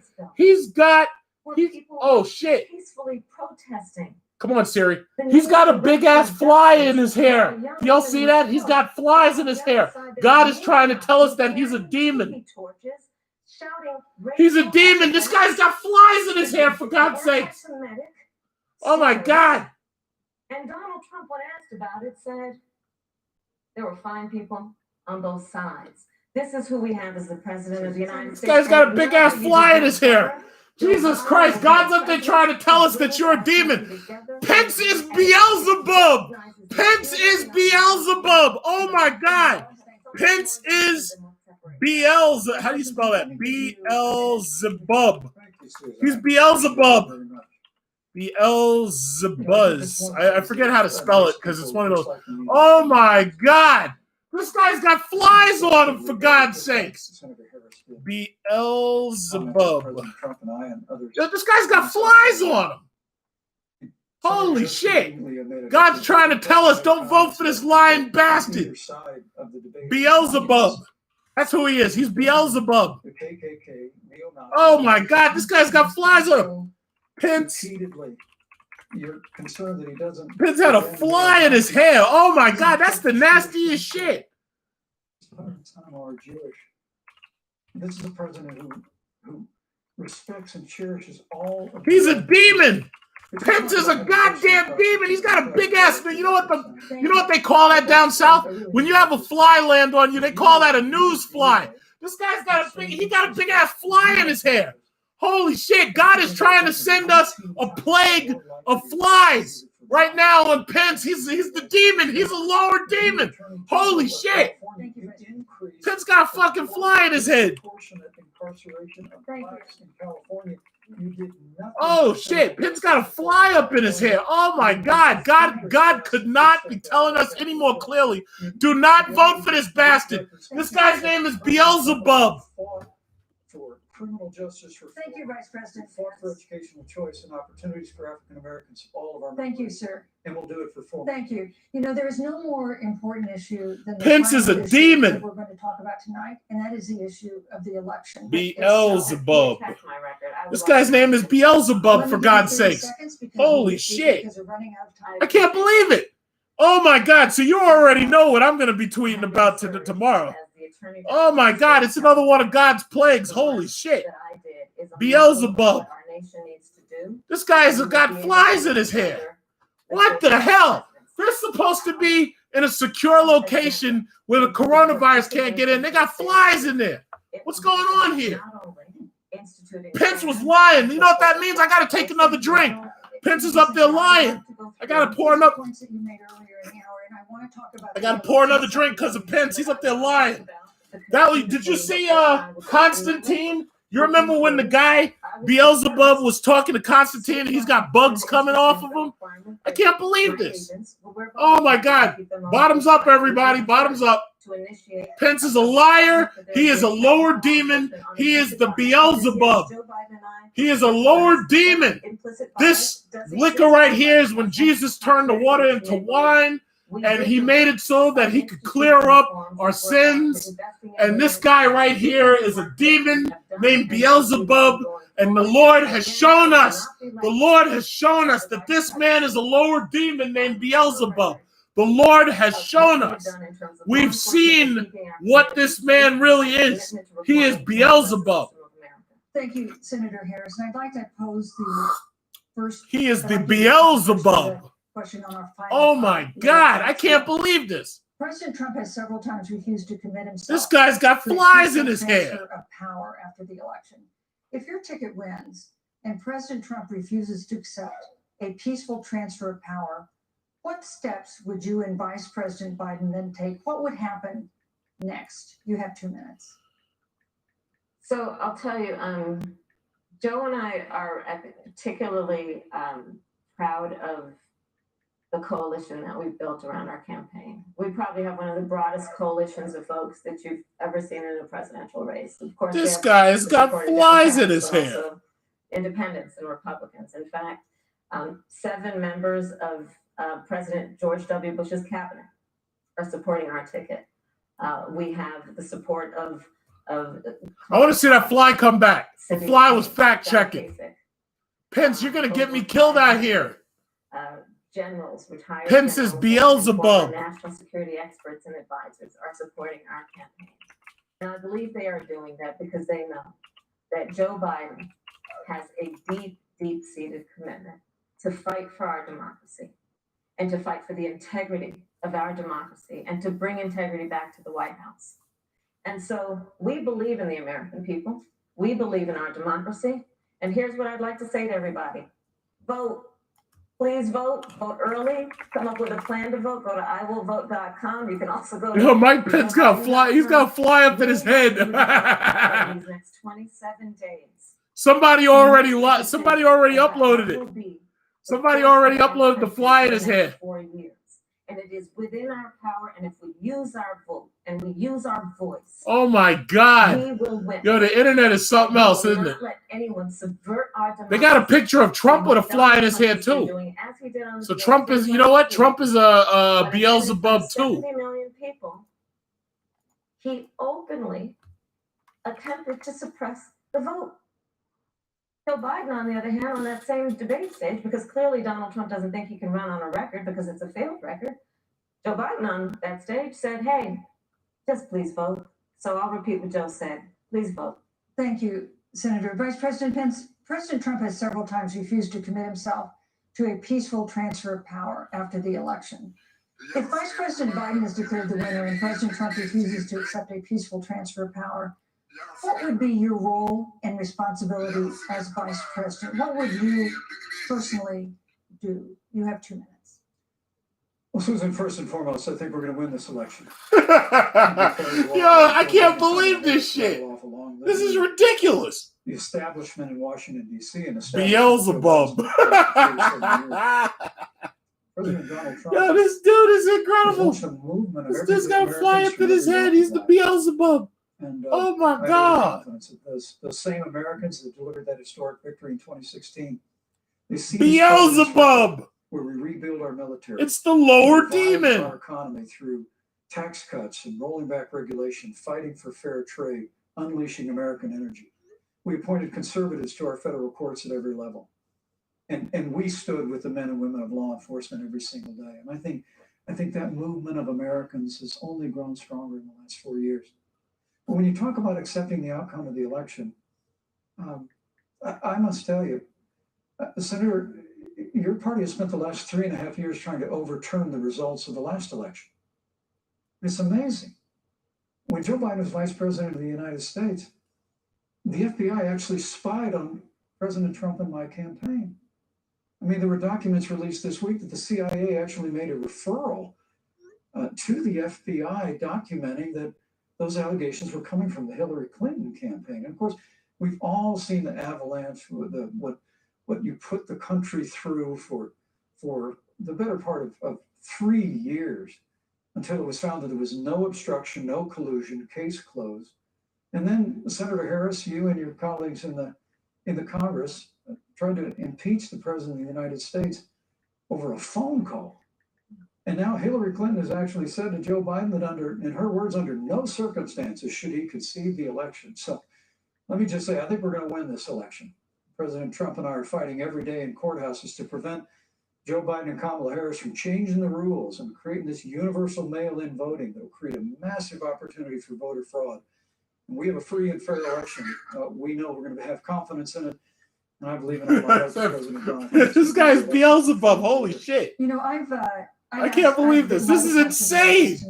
I can't. Is this an election? What the fuck is going on? Read a question that someone else wrote. The Utah Debate Commission asked students in the state to write essays about what they would like to ask you. And I want to close tonight's debate with the question posed by Brecklin Brown. She's an 8th grader at Springville Junior High in Springville, Utah. And here's what she wrote, quote, "When I watch the news, all I see is arguing between Democrats and Republicans. When I watch the news, all I see is citizen fighting against citizen. When I watch the news, all I see are 2 candidates from opposing parties trying to tear each other down. If our leaders can't get along, How are the citizens supposed to get along? And then she added, your examples could make all the difference to bring us together. End quote. Oh my So God, I want this you is to turn ridiculous. 1 minute and respond to Brecklin. Vice President Pence? you have Flies one. always land on That's a shit. wonderful question. I can't believe this shit. This is insane. Taking an interest in public life. I started following the news when I was very young. And in America, we believe in a free and open exchange of debate. And we celebrate that. And it's how we've created literally the freest and most prosperous nation in the history of the world. But I will tell you that don't assume that what you're seeing on your local news networks is synonymous with Yo, Pence is the Lord of the Flies. Lord of the Flies. Holy shit. Lord of the Flies. That's what Pence is. Pence is Lord of the Flies. On the Supreme Court of the United Beelzebub. States. One very conservative. But what's been learned since her passing was the two of them and their families were the very closest of friends. Lord of the And Flies. here in America, we can disagree. We can debate vigorously, as Senator Harris and I have on this stage tonight. This is ridiculous. When the debate is over, we come together as Americans. And that's what people do in big cities and small towns all across this country. So, and then the sad thing is his hair is white and silver, so you see it right away. That's the crazy thing about it. American people each and every day love a good debate. We love a good argument, but we always come together. If his hair was any other color, you probably wouldn't have seen it. And we've especially learned that. Thank you. That's the crazy thing about it. Senator Harris, what would you say to Brecklin? First of all, I love hearing from our young leaders. And when I hear her words, when I hear your words, Brecklin, I know our future is bright because it is that perspective on who we are and who we should be. That is a sign of leadership and is something we should all aspire to be. And that, that brings me to Joe. Joe Biden, one of the reasons that Joe decided to run for president is after Charlottesville, which we talked about earlier. It so troubled him and upset him like it did all of us, that there was that kind of hate and division. What propelled Joe to run for president was to see that over the course of the last 4 years, what Brecklin described has been happening. Joe has a long-standing reputation of working across the aisle and working in a bipartisan way. And that's what he's going to do as president.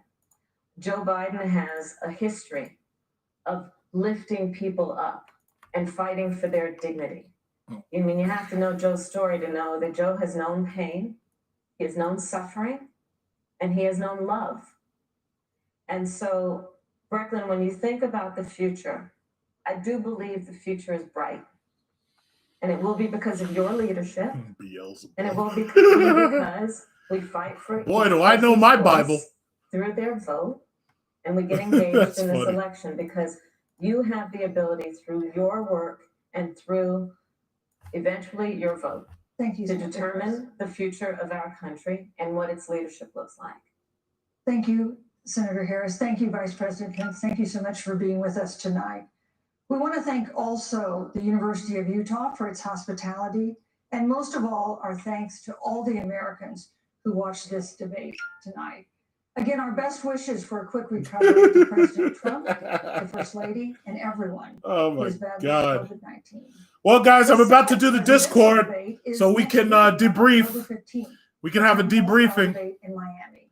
I'm about to do the Discord, everybody. Hold on. Just give me a minute. Yay! Thank God this bullshit was over. That was boring. This sucked. Boo! Boo! Beelzebub, go back to hell, Beelzebub. Boo! Kamala Harris killed Beelzebub. Boo! Boo! That was boring. The best part was the flies on Beelzebub. That was boring. Boo! Boo! Beelzebub! It is the great Lord of the Flies, Beelzebub! Yes, hello! Go back to hell now, Beelzebub! That was terrible. That was so boring. I liked it better with Biden versus Trump. Senator Harris. Boo! The talk about Boo! Beelzebub shall reign in hell forever. It seemed many times that. Oh, hey, what's up, Dad? You saw that? Did you see the demon Beelzebub with the flies? Oh man, a big fly flew right into Pence's head, landed on him while he's talking, and it stayed there for like almost a minute. At the beginning? No, about 20 minutes ago. No, I was listening to the radio, so I didn't see anything. But that was terrible, man. First of all, you had two things going on. Harris dominated the moderator. Yeah. You know, at least 2 times, maybe 3 times when the moderator tried to stop her. But I want to talk about, and then the moderator backed away and let her go on. And then you had several times when she's talking, and what's the name? He interrupts, and then when the moderator says, "Okay, your time is up," he keeps on talking. And then on top of that, half the questions that were asked were never answered. Yeah, well, this is the reason why that right there tells you exactly why Trump does not want to have a controlled debate, because the only way that he flourishes is in chaos. He doesn't want you to be able to, to keep him from interrupting other people. He doesn't want that. He literally wants nothing but chaos. But this right here was kind of a little bit more like a debate.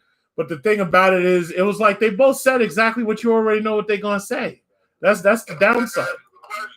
Yeah, well, most of the questions went unanswered. Yeah. You know? Yep. And the lady, she just being polite. I couldn't be a moderator because I was like, yo, shut the fuck. Yeah. I mean, granted, this type of format is a lot better, but the problem is, it's like unless you have it as strict as a computer cutting you off, like just cutting you off, these people, like I guess they assume you're supposed to have self-control, but nowadays self-control is not evident in any of these people. But that's what it is. The moderator certainly let Harris do some talking, and then turn the so we got 15 seconds to respond. When you gave her 2 or 3 minutes that she wasn't even supposed to have, because she had already spoken. In other words, she would ask Harris a question, Harris would answer, Pence would then respond and answer, and then Harris would come back. Oh, but I want to say something. And the moderator, instead of stopping her right there, the moderator backed away and let her go for 2 or 3 minutes. And then when Pence would come back, you got 15 seconds. Well, you already know what's going to happen. Fox News is going to say the moderator was biased in Kamala Harris's favor. I'm sorry, but that's how I saw it. Okay. I was specifically looking and watching the clock to see how long the moderator would allow each person to speak, even though she clearly said 2 minutes. And more times than not, Harris went beyond 2 minutes. But then on top of that, she interrupted and said, I want to talk about, which had nothing to do with the questions being asked. So she got in at least 5 minutes in terms of 2 or 3 times she did that. And she specifically said it, but I want to talk about it. And I'm like, oh man, I couldn't be a moderator because I yelled, shut your butt up. Your time is up. So, I'm sure they're going to have a whole lot to talk about tomorrow on Talk Radio. Yeah, they're going to be talking about that fly. I didn't see the fly. I thought the roof was supposed to be sealed off. That's what I thought, but guess what? That right there, that's a news fly. Yeah, that's Beelzebub right there. There's your that right there is your plague of flies and locusts right there. That right there is Beelzebub. So how would people interpret that? Well, listen. You nothing landed on Kamala Harris. I mean, how do you interpret that? I mean, there's no other way to say it. That it's like a sign? Yeah, it's a sign that he's a demon. Oh, He's Beelzebub. You know Beelzebub. yeah, that's biblical. Get out of it. He didn't, obviously he didn't acknowledge there was a fly. He didn't even know. And the sad thing about it is because his hair is white, you see it right away. There's a big black fly. Landed right on him. Right in his hair, right in front of the camera. Like that fly acted like he was at the debate. And sat there. Oh, shit. Man, you niggas are going to have a time with that one tomorrow. Oh, my God. You're going to be hearing about that all day. That will probably be the front page headline. Oh, my God. No, I know. Well, somebody already put the video on YouTube about 10 seconds to show it. So, basically, it's already there. And the fly stayed in the room for the whole debate? The fly basically left his hair and then went and took a seat and watched the debate.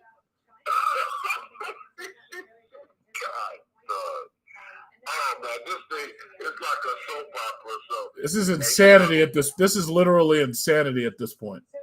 that's gonna be the front page of the Daily News of the Post. A big picture of a fly sitting on.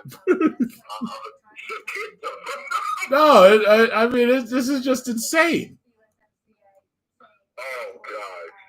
Oh man. But, I mean, okay, yeah, it was a more civil situation. Everybody trying to be a little polite.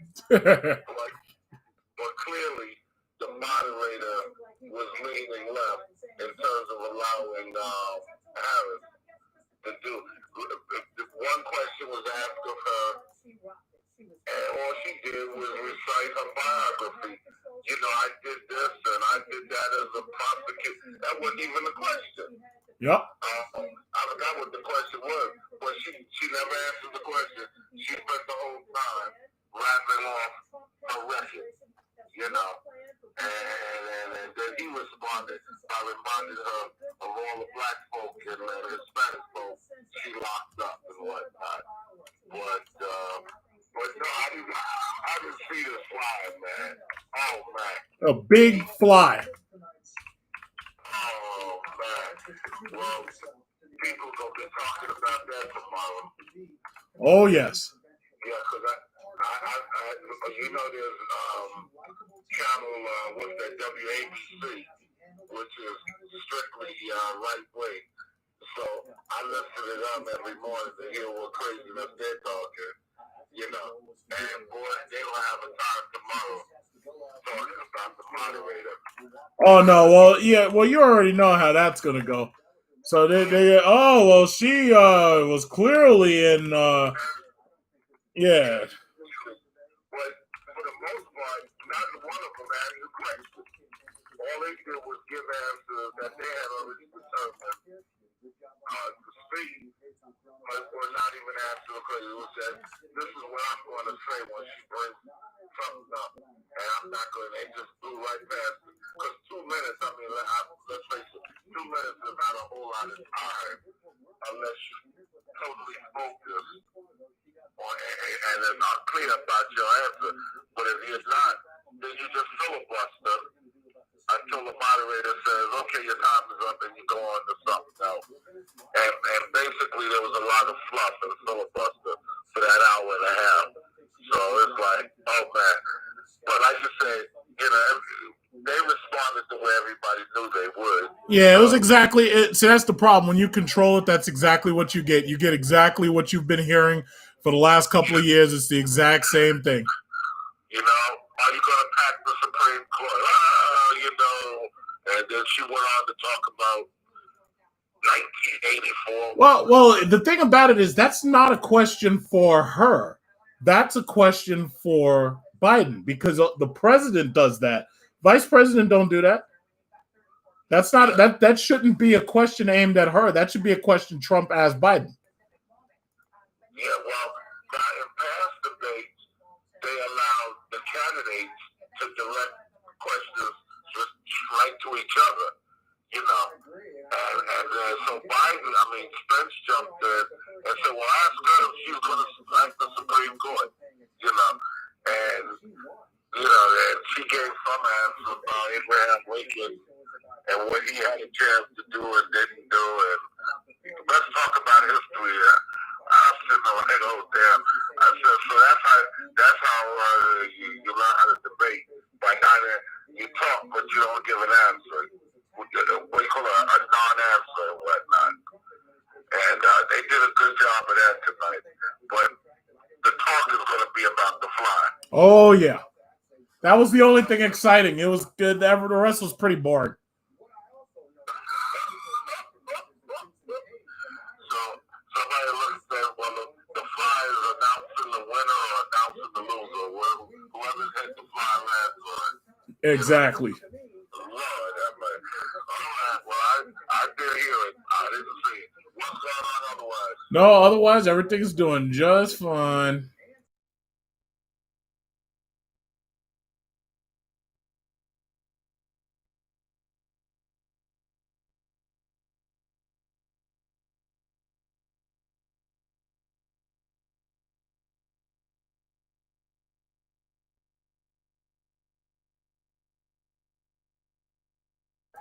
Okay, everybody, it looks like it's time to open up a Discord so that we can talk about the election.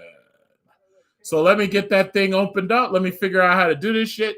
What is this? Okay, so I got a voice channel going here. Yeah, okay, so I'm in this voice channel. Give me a second to get into it. Okay, I got to remember how to do this. All right, so I'm going to give you the Discord link in a second. Give me a moment. I just got to set up my my voice and video. So I got the microphone, Snowball, high definition audio. Okay, that should be good. And the Discord link is where? Yes. Invite people, copy, and paste. All right, so here's the Discord link, everybody. There's the Discord link. So let's get some suckers in here and let's talk about this boring debate. This boring. What's up? What's up, John? Hey. I'm chilling. Can everybody on YouTube hear us? Everybody on YouTube should be able to hear us. Yeah. How boring was that? It's in Phoenix, Arizona, man. Shit. How boring? Wow. Wasn't that debate just awesome? Wasn't that so boring? Yeah, it was so boring that I finished my damn mac and cheese, man. Shit. I was hungry as hell. It was so boring that the fly took everything and just threw freaking Pence the whole way. I can't wait to see how many memes are going to be made about this dude. It's number one on Twitter. I'm trying to figure out how to do memes. Whatever you want doing. Just check your Facebook feed. Oh my God! I can't believe I can't believe it. Hey, John. Yes. Honestly, that debate was whack, man. Of course it was. I thought I was gonna see some Palin shit. You know what I mean? Well, Palin. I mean, even the Palin vice. See, the thing about it is, when everybody tuned in to watch Palin versus Biden, they didn't really care about Biden. They were tuning in to watch Sarah Palin. And now everybody watching this, they didn't give a shit about Pence. They tuned in to watch Kamala Harris. Oh, really? Oh, yeah. Because basically Kamala Harris had something to prove. Sarah Palin had something to prove. This isn't about them. This was not about the vice presidents. This was about them. John, are you ready for the debate on the 15th of October? Well, is that what it is? I'm at Miami. Why not? Okay, so all right, sounds good. Can't wait. Man, Donald Trump, we got screwed real good, dude. I mean, shit. They might not. He got COVID. They might not even be the debate on the 15th. This guy can't breathe. Wait, you gotta talk one at a time. One at a time, so YouTube can hear you. Okay. Man, I'm gonna get out of this pool and smoke me a cigar, man. Shit. Oh. I just got one thing to say. One thing to say real quick, guys. Go ahead. Okay. This is Get Social. Turn that shit off. Somebody's got a beat. I got one thing to say real quick. What? Hold on. What do you gotta say? Time out. Yeah, Zipper. Fuck you. What did he do? Jack Zipper, what did he do? He was like talking shit the whole fucking night, just like I know. I have no idea who he is, and the problem is you he heard didn't. about Lista Worm. She was a bitch, man. Oh, where's Lista Worm? Yeah. Lisa Worm should come in. I want her. That's who I want to come into the Discord. Where is she? Is she still here? Jack Zipper. Hey, Lista Worm, come to the Discord. Lista Worm, come to the Discord. That's who I want. Where are you? Yeah. In fact, Yak Zipper, come to the Discord. Come to the Discord now. Yak Zipper. You know what? In the whole fucking night, Yak Zipper and that fucking bitch was talking shit the whole fucking night. Yeah, Lista Worm, invite that bitch. Seriously, Yak Zipper needs a foot in his ass. I fucked your mama all fucking night, Yak Zipper. Fuck you. Yo, the roasting. Fuck that motherfucker. The roasting guy. Dude, that fucker's been going on all night and shit. He's finally pissed me off. Yeah, where is she now? What is she having her second dinner? Where is she? She's probably sucking some dick, man. I'm telling you right now. She went down to fucking McDonald's, got the supersize. Wait, what was that again, social? I said she went down to McDonald's and got that fucking supersize, that fat, caring looking bitch. Oh, come on. That's the thing that kills me. The same people. Let me tell you something. Where's Al Capone? Where's Al Capone? Where's what's his name? Where's Frankie? The same people who always trolling on my channel for Trump. Where the hell are they now? See, they don't want their voices on here. They don't want that because they already know they don't want that. Voices on because they know Trump is a fucking failure. Okay, Trump is like everything this guy does. 2020. Americans are sick of this fucking 2020, and they're sick of fucking Trump, and they're sick of fucking Pence. If you get another 4 years with these fucking two clowns, we're not going to have a fucking country. I agree. I totally agree. Yeah, where's everybody? Where's Frankie? Where's Al Capone? Where's everybody? You guys troll the whole time. Where are you now? Yak Zipper, come on right now. Come on Discord, please, Yak Zipper. Yeah, they want you. Where are you? He's a demon from hell. Oh, fucking not. And that other Lista, whatever the fuck her name is, that white fucking bitch. Yeah, like her ass is defense and fucking Yak Zipper. Both. Fuck.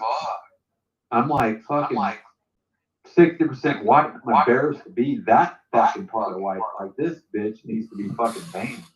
It's embarrassment. Yeah, I'll tell you honestly, with some people banning them is fun, but with other people muting them is infuriating, and it's fun too. Hey, you know what though? Yak Zipper is. Hey, when you're like, you don't ban Yak Zipper. It's fun keeping that motherfucker around. It's fun keeping Yak Zipper around here because the shit that comes out of his finger typing is funny as shit. Yeah, that shit is crazy, man. Yeah, but all of a sudden they're nowhere to be found. See, that's the reason why, like, I give the trolls a hard time because I know that they have nothing to add. Because you want to get this work. No, you know what pissed me off? You know what set me over the fucking hump with Yak Zipper though, John? What? Because you're taking a shot every time Pence lies, right? Yeah. You're taking a shot every time Pence lies. Don't be a high though. No. John's taking a shot every time Pence lies. Okay? Yak Zipper's like, he goes, I'm going to take another one. I go, no, John, please don't take another shot because he's already up to like 10 with Pence because he's a fucking compulsive liar, Pence is. And then fucking Yak Zipper's punk ass motherfucker goes, take another one, John. Drink more. And I go, okay, this guy is not a fucking real liker of this channel. Now this guy right here, Yak Zipper, is telling John, take more shots, take more. That fucking guy is not. Yeah, no, he's a troll. You already know he's a troll. I know it pissed me off. I'm sorry. I mean, it's just like I don't know. It really. Did anyone notice that Pence had pink eye? Pence had pink eye. He's probably got coronavirus. He's probably got they coronavirus. talked about it on ABC just now. Look, if you look at, I think it was left eye. ABC? What is that? Channel 7? I don't think he got that Rona. Nah, listen, pink eye. I've seen people. I'll tell you like this. I've seen people in the advanced stage of coronavirus, and they have pink eyes. Yep. Oh shit. Yeah, man. Everybody has to get well, tested first of all, how could Pence not have it? The whole White House has it. How could he not have it? You know what would be the icing on the cake, John? No, Yak Sipper, I see that you're there, but what I want you to do is join the Discord right now. Join the Discord. Yeah, we're not in. Join the Discord right now. No. If you want to respond, join the Discord, and we're gonna hear your voice. I don't want to see you fucking typing. Join the Discord now. Hey, John. Yes. I won't talk shit to you, Yak Sipper. Fucking. Yeah, I want to hear this guy run his mouth. I want to hear who he is. I want to hear him talk. He says he doesn't have that app. That's bullshit. All you need is a mic, or you could be on a laptop or whatever. I don't want to see you type shit. I want to hear your voice. You be hiding like a bitch. Use it on your phone. Download Discord. I don't care what you do. Do it. Hey, we know Pence was sick because he was very lethargic tonight.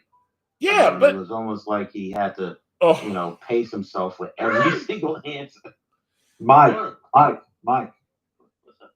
Dude, how was your trip and everything? I didn't get to see everything I was working, but I loved all your pictures, airplane. Like, how was like the airport? All that was. They didn't check your temperature, man. I swear to God. Was it normally packed? Do you make that trip all the time, or was it like really slow? That's what I want to know. It was packed, man. There was people. There was no social distancing. Everyone was crammed in, and it was very embarrassing, man. They didn't check. They didn't check my temperature. These people are not following the rules. Wait, who didn't check your temperature? The airline. So you mean from the time that you got there, walked through TSA, from the time that you left on the opposite end, they never checked your temperature? Yes, I'm serious. Wow. All right. Well, hey, listen, you might want to do self checkups and make sure that you monitor yourself, because you never know. Yeah, and aren't you on the quarantine coming back to New York? From New York, baby, I'm from California. Oh. No, I mean New York. I'm from California, man.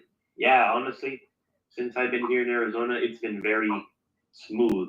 I get off the airport, I take the shuttle, and then the shuttle takes me to my hotel. It's a train, man. I'm telling you, it's badass. Here they got really good infrastructure. You had some really good pictures. Mike, you had some really good pictures, man. I appreciate it. Yeah, no problem. No problem getting so completed. That's why I said, hey, I'm going to fly. I'm going to see how it is during COVID. And yeah. Yeah, I was really curious about all that. There you go. Yes. You got to come to Arizona, man. Listen, right now, I ain't trying to go nowhere in America. Right now, I'm trying to get the hell. No. Later on. Yeah, maybe later on. Right now, I ain't trying to even come nowhere around there. Hey, check this out. Who do you think won that event, Big Truck? Who do you think won that? I'll be back, guys. I'm gonna take a quick shower. Who do I think of what? Who do you think won that debate? Well, here's the problem. I think it was Kamala Harris, but the problem ultimately is they're gonna claim tomorrow on the news that the moderator let Harris talk too much and that she was biased against Pence and blah, blah, blah. But to tell you the truth, it wasn't even... It was Pence. Pence started that whole thing. Yeah. Shut up. Yeah. She was trying to take back her time. Yeah. Just like Trump. It's almost like you got to be like Maxine Waters. You got to say, reclaiming my time. Hey, John. Yeah. Hey, we don't always agree politically. But, hey, man, love the apocalypse videos. Love all the driving videos. Just wanted to say shout out to you, man. Thank you very much. For sure. Yeah, it's like, listen, I don't expect everybody to agree with me because I take too many hard stances on topics that a lot of people disagree with. But I respect that too. Especially econo boxes. And hey, by the way, I respect the stock market videos you do too, because those aren't biased by any means. Those are purely for the people, and I appreciate that a lot. You're welcome. Appreciate that a lot. You're welcome. It's a very, very informational, very helpful that you can't get that a lot of places. You really can't. Well, you got to remember the problem with the mainstream media is their job is to drive the market. So even if they'll talk you into buying shit that they know is crashing. Absolutely. You know, especially fucking Jim Cramer. I knew you were going to say that. That's awesome. Yeah. No, that's facts. That's facts. Yeah, they will literally tell you to buy shit that they know is crashing. I mean, nah, I can't do that. Yeah, well, I know we don't get that from you. That's why I invest all my time. I watch all that shit that you put out, man, and I focus on it, and I really appreciate that shit, bro. Well, thank you very much. And it's free too. You don't have to. It's free. Yeah, I should be charging. It's crazy. Like I know, right? It shouldn't be free, but it is. It's a blessing. It's like when I first started watching you, John, on YouTube. I was telling my wife because she was doing stock market, day trading, and she's like, "I'm not gonna listen to you YouTubers, okay?" I'm like, "Listen to this guy. I'm telling you, right? Listen to Big Truck." She's like, "No, you're looking at cars and Mopar. I'm not into that." I'm like, "Listen." She's like, "Oh shit, I'm gonna invest in Bitcoin." Okay, he says, "Get out." Yeah. Paid for my daughter's wisdom teeth. Made a little bit of money, not rich. And she's like, "This guy's freaking smart." I go, "No shit." I'm like, "Now you listen to him?" Like, we're going to work, little lawn mowing, mulching, little business. And she's like, "I go, you want to listen to rap or what do you want?" "Oh, I said, John's got a brand new video." Yeah. Let's. I was like, "Nah, you want to listen to mine. Now you want to listen to John, right?" It's like, fuck music. Let's make some money. Exactly. Yeah, but that's about it. To tell you, see, the sad thing is, watching this debate, I mean, there's really not that much to talk about. In fact, they were on there for a whole hour and a half. They didn't say shit. It was pretty boring. It really was kind of boring. Yeah, but that flight will really take the cake. Yes, the fly pretty much stole the show. And that is absolutely a damn shame.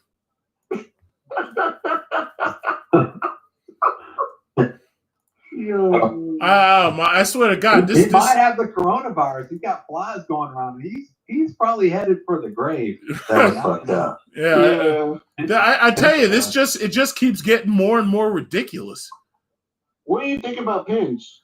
Well, to tell you the truth, Pence is a governor, and I already expect that he's going to act and sound exactly like your typical governor acts and sounds.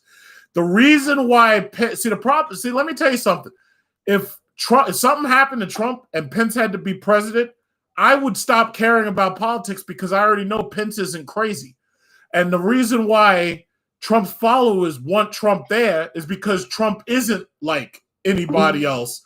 And nobody else could do that without people looking at him like they're just crazy. Yeah, they're both very different. Very different. Yeah, so ultimately it's like what do I think about Pence? He's another empty suit. That's all he is. So what about his debate performance? What about his debate? But he did exactly what if you're a governor or you're a mayor, you can sit up there and you can talk about policy for a long time because it's already pre-programmed into you. As for his debate, he didn't answer most of the questions that were posed. He kept trying to go back and run out of time. That's a tactic they use. They try to run their own time out so that this way they're running out of time before they have to answer the question. That's a tactic. He used to be a talk show host too, a Republican talk show host. I'm not surprised. But I mean that just kind of fits in with everything. It's like he knows what to do. It's like it's just a formula. It's a formula, really. Yeah, I mean, listen, I'm not surprised with these. Basically, the person who needed to come out and show what they could do was Kamala Harris, and she accomplished exactly that. So technically, if you can even say if there's a winner or a loser, she won. I agree with that. John, who do you think's going to win the election? I really no. Let me tell you something. As far as I'm concerned, especially when I'm listening and I'm hearing what people are saying, forget the polls. Like, even in 2016, I predicted Trump was going to win because I wasn't listening to the polls and the news people. I was listening and watching the reactions of people on television. The difference between now and 2016 is I really don't think Trump supporters are as now, granted, there's the diehard Trump supporters out there, but they're not as galvanized as they were before because a lot of them are hurting right now. And I mean, you got 200 and something thousand people dead.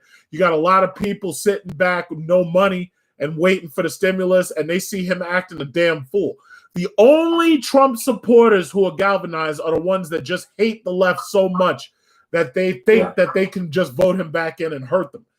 Other than that, the swing voters, nah, man, nah. I think Biden's got that one because especially when this idiot comes out and he's talking down Social Security. I mean, for God's sakes, old people right now are hurting. They, like, as soon as Social Security is a third rail for a reason. You don't talk about Social Security. Exactly. You know what? No, I've got customers that are like millionaires. I go out to their house and they're white, and you can tell like they had the Trump signs in their yard, and they voted for him, and they're in gas and oil. And I go, what do you think about Trump? Like I just try to like pick their brain, and they go, well, I think he's on the right path. This is before coronavirus, and this is with the tariffs. And he goes, but we need the old pipes now. I deal with pipes, and when they're sitting there trying to knock out China, and it's like we can't sit there and. It's like having a Ford. They explain this shit to me. It's like having you make cars. You're Ford, right? I go, yeah. And all of a sudden, you have to change the whole way you do business. And now you got to develop, or make pipes or manufacture pipes at a certain plant. He goes, you can't do that shit. He goes, we need it right now. That's what Trump tried to do. And I go, so what do you think about like Trump? He goes, well, I don't know. I think he has the right heart, but he's going about it all wrong. These are millionaires. This is before coronavirus. I really don't think fucking Trump's going to win. I'm hoping that he doesn't win. With I've got my fingers crossed. Every bad thing that could be happening is happening right now, and we're less than 30 days from the election. I know. I pray to God. I just want out of this. Like 4 more years of this guy. I mean, we all got to sit here. I can't take another fucking 4 years of this. Like, he's going to destroy what I have left. Y'all could all sit there and listen and go, oh, you do landscaping, get social, everything that I'm buying is going up in cost. And my customers are like, what the fuck? You're charging me more? And I go, you could buy it. I'll charge you this much for labor. And then they double check me and they're like, oh, shit. I'll say it like this. Trump is going to win the white male vote in mass, obviously. Now, the white female vote, I believe Biden is ultimately going to win the bulk of that. I believe that Biden is going to win the bulk of the black female vote, the white female vote. I believe that Biden is going to probably lose half of black males. Maybe he might not lose half, but I think he's going to lose at least a third of black males.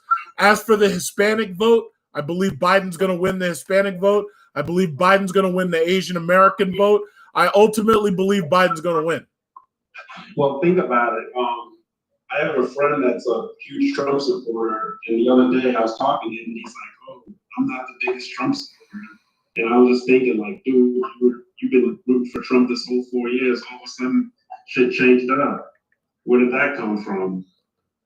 Then also think, when's the last time you guys saw Trump live? It's Friday. He's in shit health right now. Yeah, like he hasn't called anywhere. All these pre-taped videos. Who knows what drugs he's hopped up on? And the videos are edited. And you know what? Good for him, because you remember how he was making fun of Hillary Clinton for being sick? Good for him. That's true. I'm not gonna lie. Like when he first got in office and he pulled out of the Gulf, like pulled out of Iran, Iraq, I was like, wow. But you know what the sad thing is? We already really believed in him. And then I listened to you, John, the whole time. And I've been a subscriber way before that, John, and you can vouch for me. And I'm like, wow, we're pulling out of the war. We don't need this shit. We don't need to sit here and go to war with other countries. And then he started doing like the wall, fuck Mexico, he started like this screwing with all the Latinos. And I'm like, wait a minute, whoa, this is not what I signed up for. And I didn't even vote for him. I live in Texas. Didn't vote for him. I work every day. Didn't have time to vote for him. You asked me this several times. And you see all this shit that's going on. But I'm one of those guys that like kind of lean back and I listen to every one of you that's right now live on Discord. And you go, this is what's happening. What do you think's happening? And I'm open-minded. And Trump's did all this shit with, all his, like, it feels like racism, like everything with a wall. No, but that's what it is. The reason why it feels like racism is because that's exactly what it is. Now, you can try to call it nationalism. You can try to call it something else, but it feels like it because that's exactly what it is. Yeah, it does. It does. And like, you can look at me, guys. Y'all see me on Discord and go, "This fucking white guy." I'm not all the way white, but I'm open-minded. That's how I was raised by my dad. And I don't just look at one thing, but I don't care if you're white, black, whoever. You look at this guy with all the shit that he has done. This fucker is racist. I mean, there's a point. I hope Biden, because I'm voting for Biden. My wife's voting for Biden. Man, I just hope this changes. And I think with Harris, it's going to be a lot better than what we're having to deal with right now. I cannot take another fucking 4 years. My customers, all the times that people went on your channel, John, and racism, they spew this and that, and I've deleted their comments, and they've attacked you 1,000 times. They're like, fuck black people. I work for fucking black people. I work for, like, the mix, this, that. I'm sure we're all the fucking same. That shit drives me crazy. Y'all, I guarantee you guys can hear how passionate I am because I go out to the house and go, I need this, mulch, this, that. Oh, well, you're black? What the fuck? I don't want to work for you. There's a point where, like, when it comes up to now with Trump, I can't take this shit no more. You get really fucking sick of it dealing with Trump and dealing with fucking Pence. There's a point where now, and all these other white people are coming in and they're trying to Trump, and they're throwing their fucking flags out like it's white fucking power. Dude, fuck that white fucking power. And some of y'all, and I don't know, like these people that come in, Yak Sipper, I don't know what color he is or whatever, and they go, yeah, white power, this, that. These fucking people are idiots. And there's a point where I get sick of it. So I am kind of passionate. So when you hear my comments or you read my comments and you hear all the shit that I say, just bear with me a little bit because it drives me crazy because the person I work for today that wanted extra, mulch and cut her grass and all that and gave me a tip. Yeah, she looked, I don't know if she looked African American and gave me an extra $50 because I worked fucking hard today. You know what? I fucking appreciate it. And I needed that, especially because of Trump and the fucking coronavirus and Pence's punk ass. So that really made me that's why I'm passionate about that shit. And I don't stand for it. And if I see a racist comment on his channel, I'm going to fucking delete that shit. Yeah, well, thank you. Yeah, no, thank you, man. Just keep doing what you're doing. I mean, I really that's all I can do. All I can do is what I'm doing. I say a lot of shit, all the time, and I know you don't agree with it, and you put up with my ass. And man, without your channel, I mean, there's no relief. I can't sit there and express how I feel, and I really appreciate it. I know you don't agree with some of the shit I say, John, but well, actually, no. Most of the stuff you say, I haven't really run into any disagreements with you, honestly. I know. I mean, it's just like I'm real passionate about it. Like people come on and they say stuff, and I say this and that. And I told my wife, I said, the next time, I was like, what we got to do? I don't know if it's Christmas or if it's spring. I told her, I said, we got to go to New York. You went to New York once. I've never been there. Like, I'm 40 years old. Never fucking been to New York, the capital of the world. Y'all laugh, capital, my ass. I'm like, no, to me, it's the capital. When New York falls, we all fall. I said, we're going up there. We're going to meet John. 2 girls are going to go up there. Pictures, whatever. Big truck. Yeah. I just want to buy this guy a beer. And that's what I told her. And she's like, okay. We can go up there and see John. I was like, all right.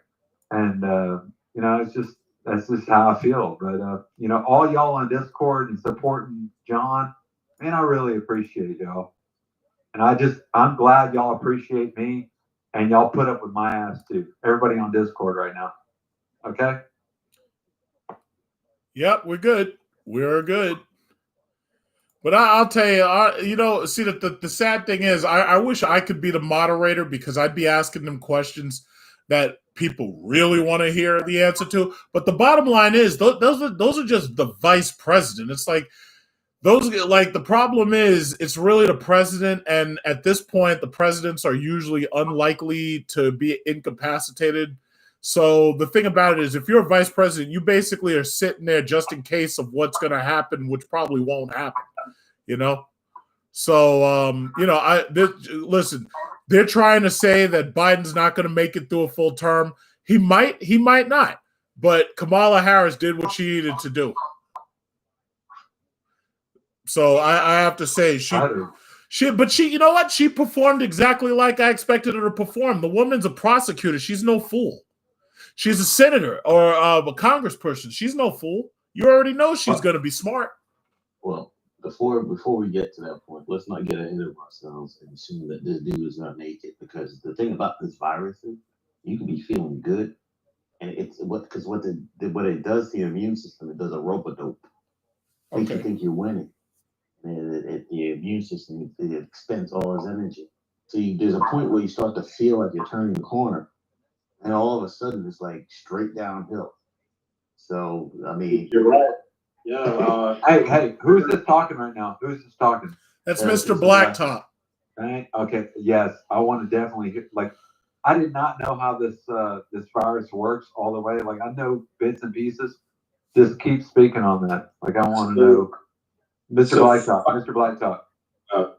Yeah. So, like, I think I shared a story. I don't think you were on it on Discord that night, but so my neighbor's son passed away, and I don't think we got the full story, to be honest with you, but apparently they're a very religious family, and they pray before they go to sleep. So I guess they prayed at like 1 a.m. The son calls the mother and said he's in pain, like his entire body is in pain. They rush him to the hospital, and by like the afternoon, like Saturday afternoon, he was gone. And so, the father came over and rang the bell, but I wasn't home. I was like, maybe catch up with me later. Here comes Sunday afternoon, rings my doorbell again, and he comes and tells me his son passed away. And I'm like, man, I was just like, my jaw just dropped. How old was the son? He was probably I want to say he was probably in his early 20s, 20, 21. Was he overweight or thin or what? Nope, thin. He wasn't obese at all. But then again, that doesn't mean he didn't have any pre-existing conditions. Right.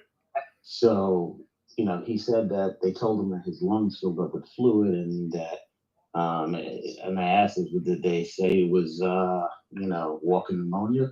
But he didn't answer. And I confess today that those elements that he described right there are a lot of the scenarios that we've seen with Corona, because it has that it works differently for different people. Like, some people can hang on and they'll be fighting it for months, and then there's people who get this damn thing in 24 hours. That's crazy. It's different. It all depends on your chemical makeup. But I don't believe that was walking pneumonia. Because walking pneumonia, you at least you fight a little bit, but and you either pull through or you don't. I mean, we're talking about from like 2 or 3 in the morning till like 2 in the afternoon. He was gone. So, hey, John. Yeah. Yeah. I got a quick question for you. Yes. What's that? What do you think about DraftKings? Because I've been on board since it was at about $20. I've made a lot of money off that. A lot of people I know think it could go to $100. I don't know if you're an expert in that space or whatnot. I'm a big gambler, but do you think that can continue to go? It's at like $56 right now. It maxed out like $65. do you think that can continue to go up, or what? Do you have any thoughts on that, or what are your thoughts? Well, here's the thing. Over the length of its lifetime, it's done nothing but go up. So if you're already in it, I guess you're probably doing well because it's basically been nothing but up. Right. The trend has been nothing but up over the last year. So I get, you could, I don't know, how much do you have in there? I'm not huge. I got a couple thousand in it, but it's more than doubled its money. Yeah, no, they had a 400% surge. Right. Well, listen, again, see, the problem with this market is, as you saw yesterday, Trump could send out one tweet and fuck the whole thing up. So this kind of market, anybody who tells you they could predict this market is lying to you. Right. There's nothing but uncertainty, and the market does not like uncertainty. And all it takes is something stupid like a tweet, and that's enough to drive the market down 1,000 points. So what I'll say is this: it's like, if you're already in there, you might as well just stay in for the ride, because it looks like it's been doing nothing but going up. So it's like, as long as you don't feel you need to cash out, you might as well stay in it. Okay. I would add to that, DraftKings is the future. That's the future of gaming. I think so too, man. It's got no competition, man. I went to Vegas last year, and I saw that in the bars and restaurants, they had a whole section with comfortable reclining chairs. Every sport was on the screen. And what they're setting you up for is that they already have algorithms that are going to work so that as the game is being played, with whatever sport you're watching, you'll be able to change your bets.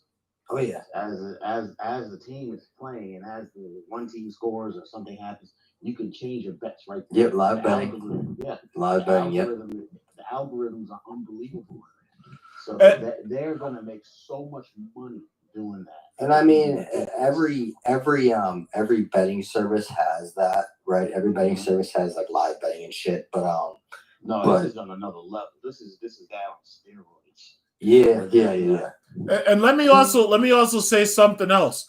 Right now, for the most part, there are no sports. When sports kicks back up, where do you think it's going to go? It's going to go through the roof. You saw they made that deal with ESPN, and overnight that shit went up like $5. Exactly, and supposedly the stock only dipped because they found those COVID cases in the NFL. But wait until NBA kicks up. Wait until NBA and the NFL and baseball. Wait until those kick up, and you're going to be riding high on that stock. Right, for sure. Yeah, I was just interested to see what you had to say, because I don't think you've mentioned that, but yeah, well, I don't really. I just wasn't sure what you thought about that. I don't see the reason why I probably never mentioned it. Maybe in the next time I make a video, maybe I will. Because here's the thing: nobody has enough money to buy all the stocks. I focus my money on the industries that I know have been hit by coronavirus and that are right now struggling to survive. But when they come back, they will eventually go right back to where they were, specifically oil and energy. So, I mean, the gambling, that's a good place to be, but that's the number one rule of picking stocks. You buy what you know. If you know that there's products and services that you use and you know a lot of other people use them, then that's usually a safe bet. Because gambling is human nature. That shit ain't going away. Basically. So I mean, yeah, I think it may take a year, but once sports gets into full swing again, I think they could double where they are now. They could be $100 a share, maybe more. Right. Yeah, good shit, man. Good shit. Yeah. Do you think they're going to shut down everything with the coronavirus, like in wintertime, or do I think they're going to shut everything down again? Yes. Okay, I'll tell you just like this. You can already see that Trump has done whatever he could to force us back into work, and they haven't even put that another stimulus in, as if $1,200 over several months is enough at all. Bottom line is, after what they saw happen between now and last February, they ain't never shutting this economy down again, ever. After they saw these people out there rioting, after they saw these people out there protesting, after they realized that they just had to spend like $4 trillion into stimulus, they ain't never shutting this down again. They'll literally risk your life, and they will deal with your dead body before they have to shut this shit down again. At this point, you're expendable. Everybody's expendable. I already know they don't give a fuck about me, but you're just expendable at this point. Yeah, the damage that will happen is just, it's already irreversible. To the men and women who now you're talking Armageddon. Yeah, they're never going to shut this down again, because the thing about it is, even right now, I'll tell you like this. You know what? Before they, even the airlines, once the airlines start back up again, they ain't never shutting them down again. If they have to, they'll wrap your face up with a space helmet or whatever, but they're never shutting this shit down again, ever. It's just not going to happen. If everybody had a mask like you had, John, with all your pictures with your mask was like the baddest mask I've ever seen through this whole coronavirus. No, listen, nobody is going to sit on an airplane for 13 hours wearing that shit. Nobody. And once that plane is in the air, it's not like the stewardess can just say, if you don't put the mask on, we'll turn them right back around. It doesn't work that way. I don't know what they're going to have to do, but they ain't never shutting this economy down again. It's just not going to happen. I was talking about your mask that you wore, like with all your, like going to Costco and everything else. Like your mask was like a superhero. Yeah, I've gone through a couple, because what I realized was, the problem is I started going back to the gym. I was doing my powerlifting, and they force you to wear a mask. The problem is I can't breathe, because if I get on the treadmill, and even if I'm just doing uphill, it's like you can't breathe with that shit on. And even the KN95s, man, those things, you'll pass out if you keep those things on long enough. You can't breathe through those things. I have customers like around Houston. They're like, "You're not wearing a mask." I walk up to the door and I go, "Man, it's 100 degrees in Houston, Texas." I go, "I wear a mask when I go into the store." Like, I don't say it, but I'm like, I'm not a fucking Trump supporter. I want to. I tell my wife that. I'm like, I want to tell these motherfuckers. I'm like, I wear my mask when I go in the store. I can't wear it when I'm working around your house. I'm gonna fucking die. I can't breathe. Wife's like, I know. It's like, these Karens are up my ass about this fucking mask. And then every time we go in the store, we like time that shit, John. We're like looking. I'm like, honey, you think it's safe? And then I see some white motherfucker walk, like he doesn't even wear the mask. And I don't know, a Hispanic guy walks in there and he's got the fucking Dos Equis in his hand. I'm like, not yet. Then I see the black guy walk in. He's got the fucking mask. And I'm like, okay, the black guy's got it. Okay, there's two people in the store. And I'll put the mask on because I don't want that shit, because it's going to shut me down. Then we try to ease in the store. Me and my wife, we get gas. I'm like, got the hand sanitizer. We're trying to do it, but it's crazy. Fellas, I'm back here on the chat. Mike, what's up, buddy? What the fuck? Nothing much. Got social butterfly. Good to see. Good to hear you, man. Good to hear you. Yeah. Yo, that was sad what happened to your dog, man. Yeah, I know. I mean, it's like he was 13 years old, but all of a sudden he got sick, and it's one of those things where he might have got bit by like a snake or something. Like we don't really know. And I was like, all right, take him to the vet. Well, I was like, all right, I'll take off. And then we woke up, and he passed away. It was like real quick, but I was like, I had a lot of good time with him. We'd come out here to the garage or the shop and hang out. And he would, like, as soon as I got home, I'd walk into the house, put, throw away trash or whatever, put my food up because, I work in landscaping or whatever. So I'd walk inside And then I'd start walking up to my shop because my shop's probably 150 foot away from my house. And he would look at me and he's like, "You're home. You got a beer." I would walk back out to the shop and then I would fucking click on Big Trucker Series Reviews. I'd click on John's videos and he fucking knew John's voice. And he would sit there and lay next to me. And I have John playing fucking on speaker and I would do Discord and he would just look at me and just like he knew that shit, you know? And it was just like the last night, I had shit going again. And he walked off, he limped all the way out here. I'm like, and he would just look at me because I have shot collars. And I got a box out here in my garage and a box in the house. And he would stop like halfway across the yard. And he's like, is it on? He would just like human like. He would like look at me like, is that shit on? I go, the box is on, July. Come on. And he would walk all the way across, like he would look at me like, I trust you. And I get him all the way out here, and you know he passed. But John, he was definitely a subscriber.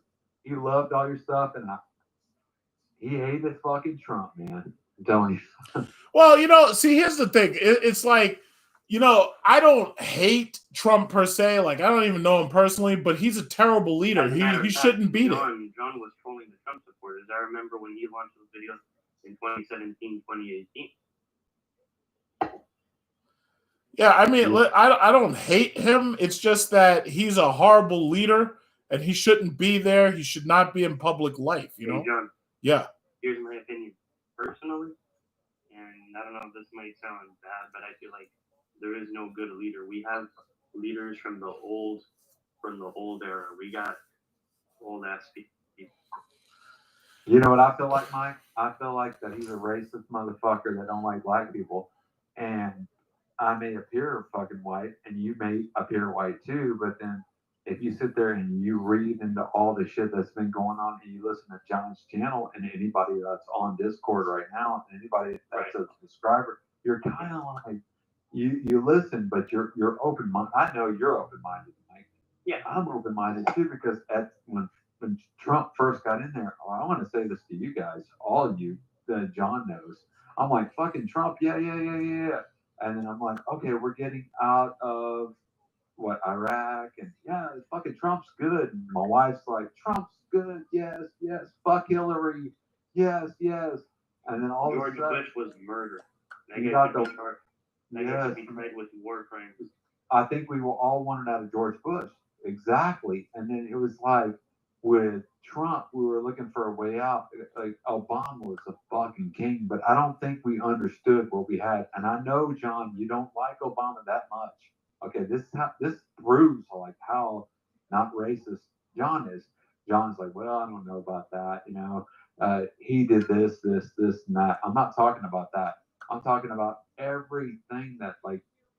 First thing that Trump did is I think people they didn't want Hillary. And that's how he slipped in. Once he slipped in, you see all this racist bullshit going on with this. You see the cracks. Yes, yeah, you do.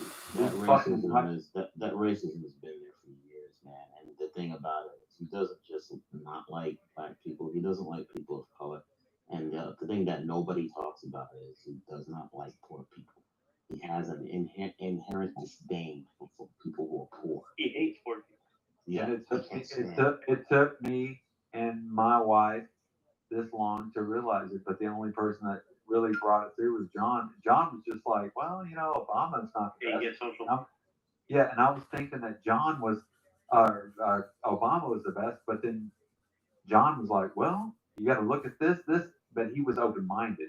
That's what, like, I'm like, what? You're black and you don't fucking love Obama for all this shit that he's like really done good. John's like, well, hold up. Let me tell you this. And I'm like, this guy's not racist.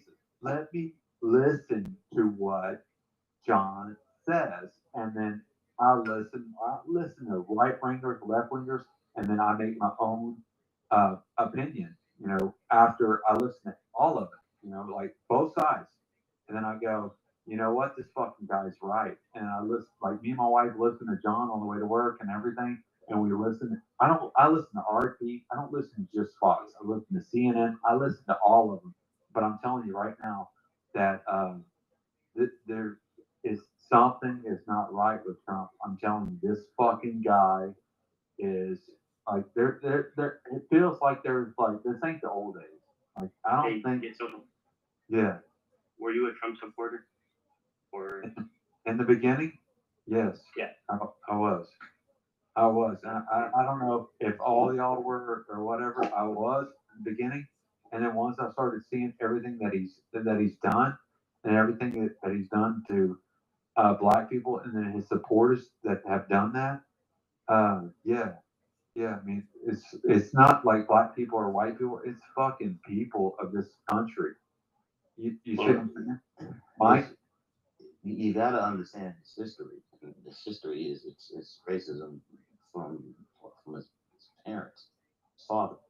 Now I lived in Queens. I lived literally, I would say, within a 3 to 5 mile radius of the apartments that his father used to own in Queens. I was on Springfield Boulevard. I could see Hollis Avenue from my window.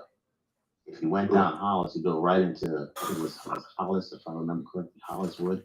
His father used to own those apartments. And he would literally sick his son, which was Trump. Because Trump he was useless. He said his son was useless, and he gave him a job as a rent collector. Basically, knocking on doors and busting people over the head. Basically, he was being a bully. He was basically being a bully. And that was great for Trump because he was already a racist, and they get the opportunity to go in there and physically harm and harass people if they even fell behind on their rent. That was right up his alley. So he has that white supremacist, sociopathic behavior. That you gotta understand that this country was meant for the Anglo-Saxon. It was never meant for the minorities. Yeah, go, Mr. Blacktop. I want to hear it. Keep going. So basically, and the thing about it is, he also was not the person that his father wanted to leave the money with. His father wanted to leave the money with the brother that died earlier, but the brother had a drinking problem. He had a lot of demons. He had a drinking problem? Yeah, his brother was an alcoholic, and eventually drunk himself to death. Whoa. So by that measure, Trump was the guy that ended up inheriting, all the $400 million after his dad passed. And so what his dad left him with was he had all these businessmen, smart lawyers and businessmen that helped maintain the empire. Well, some of y'all may not be old enough, but there was a helicopter crash, and a few important members of his cabinet or his team died. And so what ended up happening from that point on, everything went downhill. If you look at the timeline, that's when he really started going heavily into the bankruptcies. Started with the Taj Mahal and all these other, and they started bankrupting. Oh yeah, it's crazy what's going on, Yeah, and then the American banks. I didn't even know all this. Money. Thank you. So I don't even know. The American bank said we're not giving you any more money because every time we give you money, you bankrupt yourself. That's why all his money, he owes all his money to foreign, international banks, because he can't get anything from America. He's not. He's cash. He's over leveraged. He's poor. He's not rich. I don't think a lot of Americans look at it like you do, Mr. Blacktop, but they look at race or a color like a certain way. But with me and my wife, if they did landscaping, like the customers that we deal with are black, white, this, that, we don't really, in my family, we don't look at a color that way, because without black people, I couldn't have a fucking business. That's why, and you probably understand Mike too as well. It's like with all this, these fuckers, like they really think like Trump and White, and like they don't understand if all the shit that they've done with these cops and As a everything. matter of I've fact, I will say I've this, dealt I with used to cops be a long time, I and used to be a they Trump fucked supporter. up. Yeah, I was in the beginning. You I didn't don't make know. short Yeah, films about it. If you saw I, my comments, then you know. yeah, but you look at what's going on, and then he just brings it to your like attention. Like I didn't know about like okay when Obama won. I'm gonna say this, and then if Mr. Blacktop will listen, and I know John's listening. I was like, oh, okay, my wife voted for Obama. Okay, did I vote? No, I never voted. I need to start voting. I need to vote for fucking Biden. Oh, you never voted? Okay? No, I haven't. And so when you know, it's like with Obama, when Obama got in office, I was like, I don't know. I felt like I'm ashamed of when Obama got in office, okay, because I'm not you know Mike, and I think Mr. Blacktop knows, and also Big Trucker knows, white, whatever, American Indian, whatever you want to call it. But when you look at me on Discord, you go, this fucker is white. And okay, we got Obama, we got Obama in office because I'm like, this guy like really understands me. And my wife goes, he understands this. My family's like, he understands this. He's a Democrat. Republicans don't understand us. Okay, hold on. There's a lot of feedback going back. Somebody's got a lot of feedback. All right, you can talk. So when hold on just a second. Let me see if I can work on that. Maybe I gotta reduce your volume a little. Well, I mean, all right, go ahead, Get Social. Okay, so we voted for Obama, and then when Obama got like in office,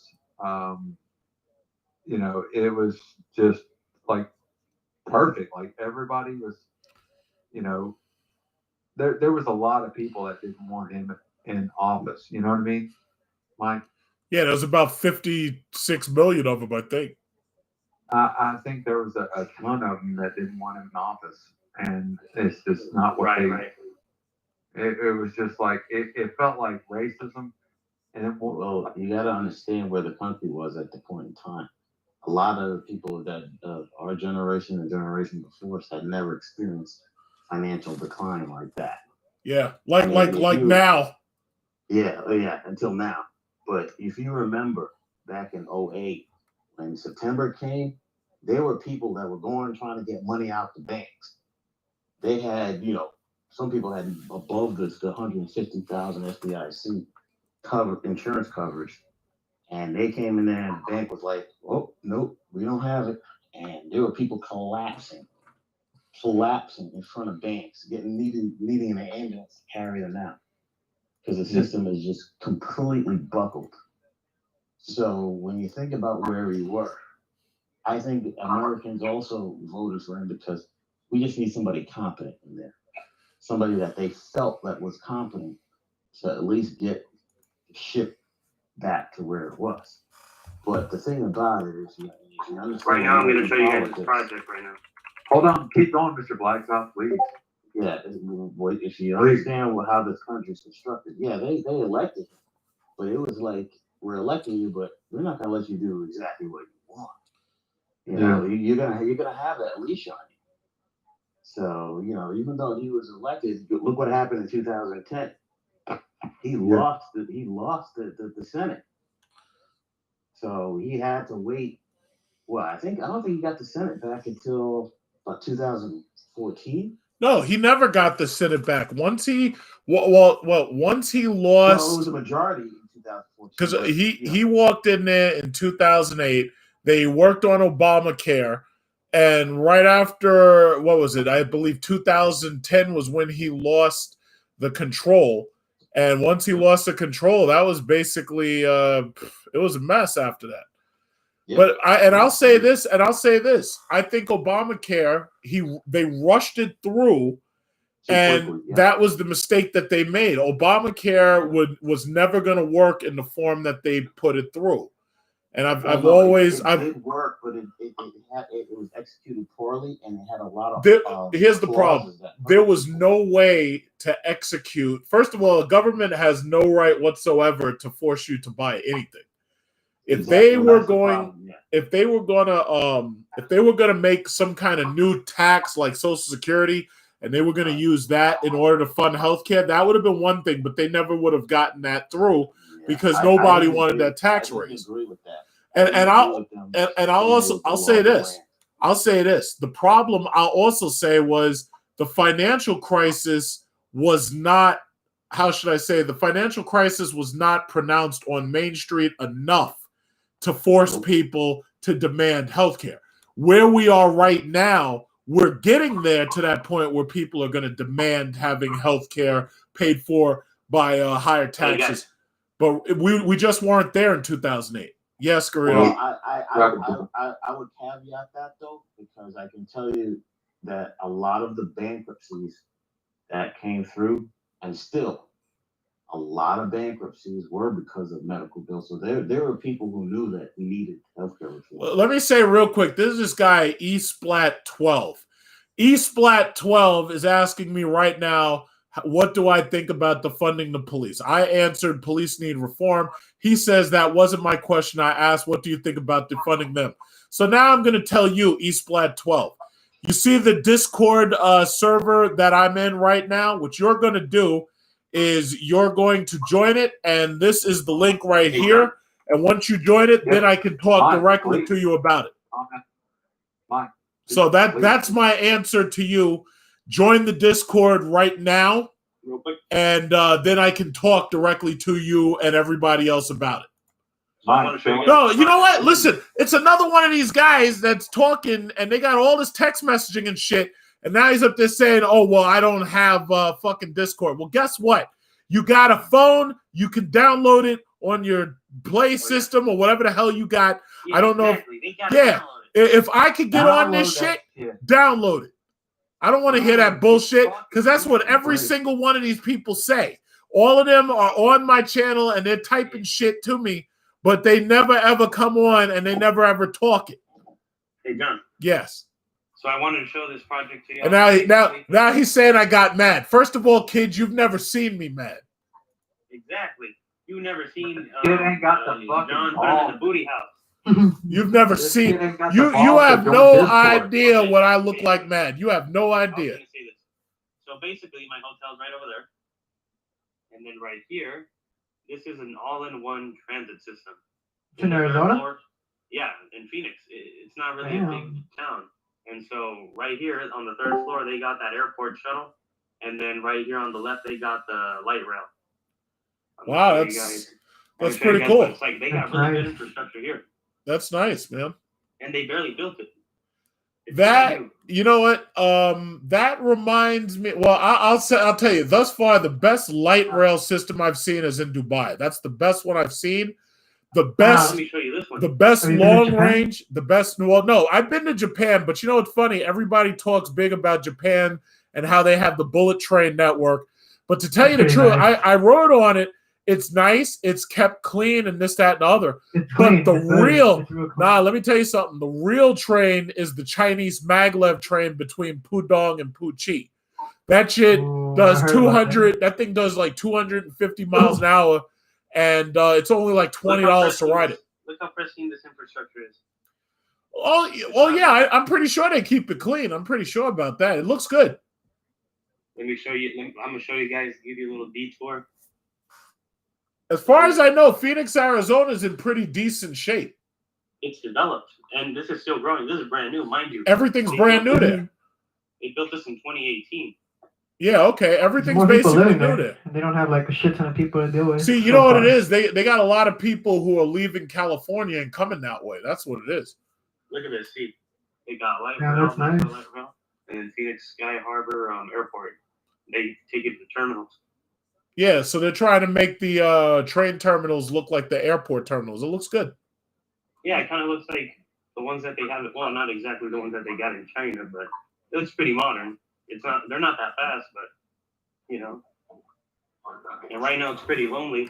I'm gonna show you guys. Your city has a train station that goes to airport is doing pretty good.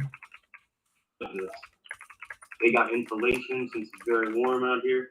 They got air conditioning.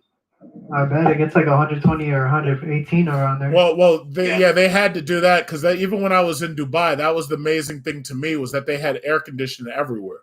Well, right now the weather's fine outside, actually. Yeah, it's cool. It should be cool. Yeah, it's cool now. So I'm gonna go right here, third floor. Where are you going? Where are you going? Through the airport. Oh, okay. Yeah, I'm gonna give you guys a detour. And look, it's all brand new. Yeah, I mean, you know what? When you're dealing with glass and steel structures, it's actually always going to be cheap and nice. You know, I think it's actually cheaper to build that way than it is to build the traditional way. Phoenix is not as big as San Diego, and let me tell you something: we don't have this over there. You got other priorities. Right here, look at this terminals. Yeah, they've got other priorities in San Diego, like dealing with the homeless. Oh, it's worse. Well, actually, Phoenix has a number of homeless people, but it's not as much as over there. And then look at this. So Terminal 4 and 3. Watch. Terminal 4, American Airlines, British Airways.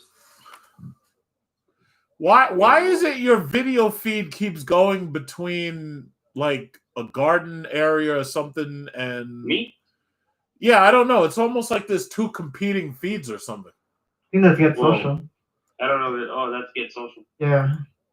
Oh, okay. That explains it. Yeah, he's on the left. I'm trying to like flip it around, like where you can see my face, but no, you can't. Watch, I'm gonna take it right now just to give you guys a demo to see how it is. So I'm already on the third floor, and it's really quick because my hotel is in front of this. Right there, my hotel is right over there. Yeah, it looks pretty weird when it's like that. No one there.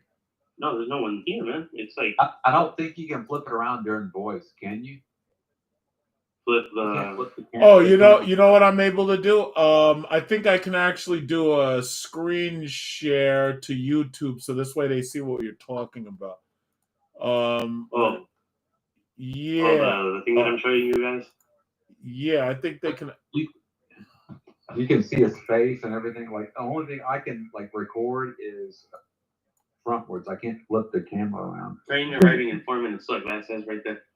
And the infrastructure is pristine, man. It's quiet. It's clean. They got people maintaining it. Just want to see when it's like summer and it's packed. Oh man. Well, public transportation here is sort of quiet. It's not too busy, but not too quiet either. It's in between. You get a real mix. Like in Chicago, man. It was. What's awesome is that they got Qatar Airways actually right here in Phoenix Airport. Oh, that's nice. Straight. Yeah, man. I'd want to relocate here. Screw Maybe you should. I mean, it's the perfect time to do it. I know. I'll tell you, I'm saving up all my money. I have no idea what's going to happen in the future, but I have, it's like whatever. If I ever had to make a move, I want to be ready to do it. Did you sell off any stock, Big Truck? Not recently, no. I've been just accumulating into my portfolio. And the good thing about it is it's free, actually. Because see, the thing about it is when you buy into these stocks as low as I have, selling it off doesn't make any sense. It's better to just wait. Yeah, man. And it's free, actually, the airport shuttle. That's cool, man. That's very cool. I haven't come out that way, and right now I have no intention of coming out that way. Looks nice. Yeah. Looks nice, but right now I have no intention of coming out that way right now. Mike, are you the only one in that airport? Yeah, man, I'm telling you. No one there. Well, I'm not at the airport yet. I'm going to take the shuttle. I'm going to give you guys a demo to see how it is. It's weird. Tomorrow I got to leave this place now. Got to head back to San Diego. I think, it's funny? Fox News is doing their best to ignore that fly, and the fly is going to end up trending. Oh, it's coming in. It's a meme already. They're going to go in hard. Yeah, I got a bunch of memes. I've already uploaded like 3 or 4. What did you call them? The Beetle? Beelzebub. Elzebub, yeah. My first name is gonna be. You know what flies attach themselves to? Yeah, shit. Lying piece of shit. It's already coming right now. Yeah. I'm looking at trending news. Mike Pence, an unexpected guest, fly lands on Mike Pence's head. That's number one right now. Oh man, it's a damn shame. I'm surprised they didn't bring up the kids in the cages. Oh, you know what? That's a good point. But you know what? It wouldn't have been fair, in my opinion. It really wouldn't have been fair to bring that up with Pence because that's not his policy. See, he was there. You know, I heard ultimately that was like Jeff Sessions that made that suggestion or whatever. And I'm not, but the problem is all they're going to do is they're going to chuck it off and they're going to say it's Obama's fault. That's all they're going to do. Sucks to be Obama. He just keeps talking about it. They're going to chuck it to Obama. They're going to say it's Obama's fault. They're going to be like, oh, well, why didn't Obama do something about it? It's always Obama. Oh, that's a platform? Yeah, this is a platform. Oh, damn. It's always been Obama's fault. That's what they're going to say. Yeah, that's all they do. That's all they do is they just chuck it off. They never want to take responsibility for their bullshit.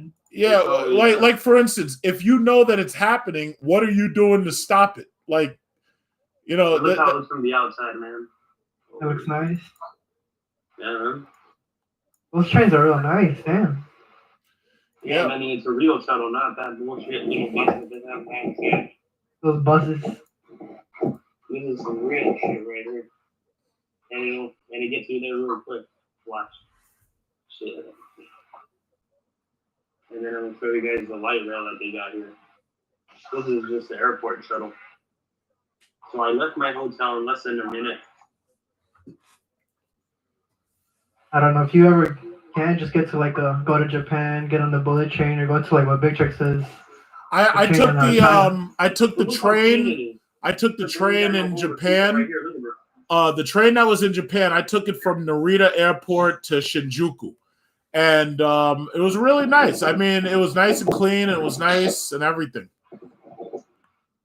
Look at this shit. It's clean. There's no homeless people in here. Yeah, not right now. Yeah, not right now. Wait till California sends them all to Arizona. Look.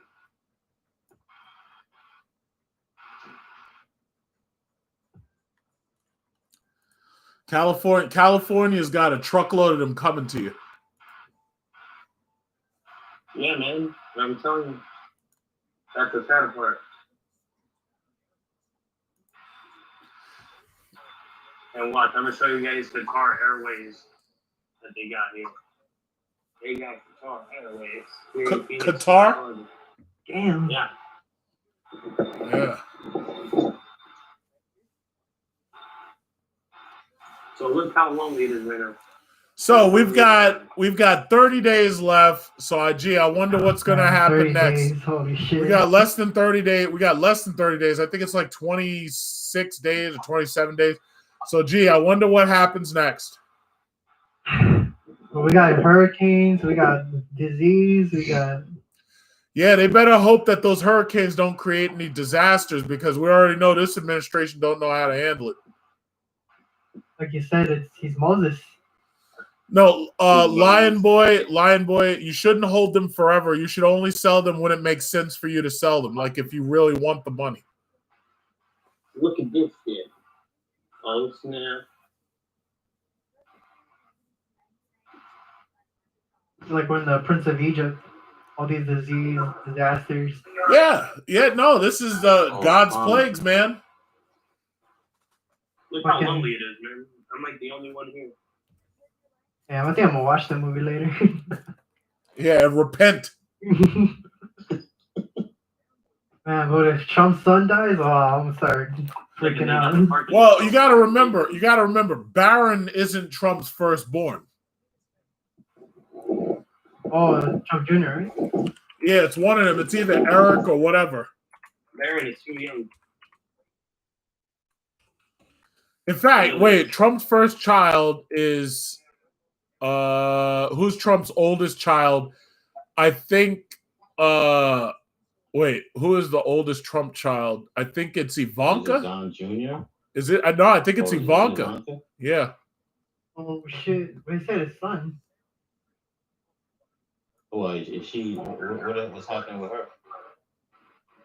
No, I was just saying, if these are God's plagues and it gets down to losing your firstborn, I just want to know who's gonna go. I'm gonna be freaking out. I'm not gonna freak out. I'm gonna jump on my knees and then I'm gonna get in bed. Well, I'm gonna put sheep blood outside of my house. Yeah. I gotta paint my front door. I'm gonna paint that. I'm gonna paint it. Do you think God would mind if I paint my front door with some hot wings? This feels like I'm in the Nah, see, you gotta go to the Lord's Chicken.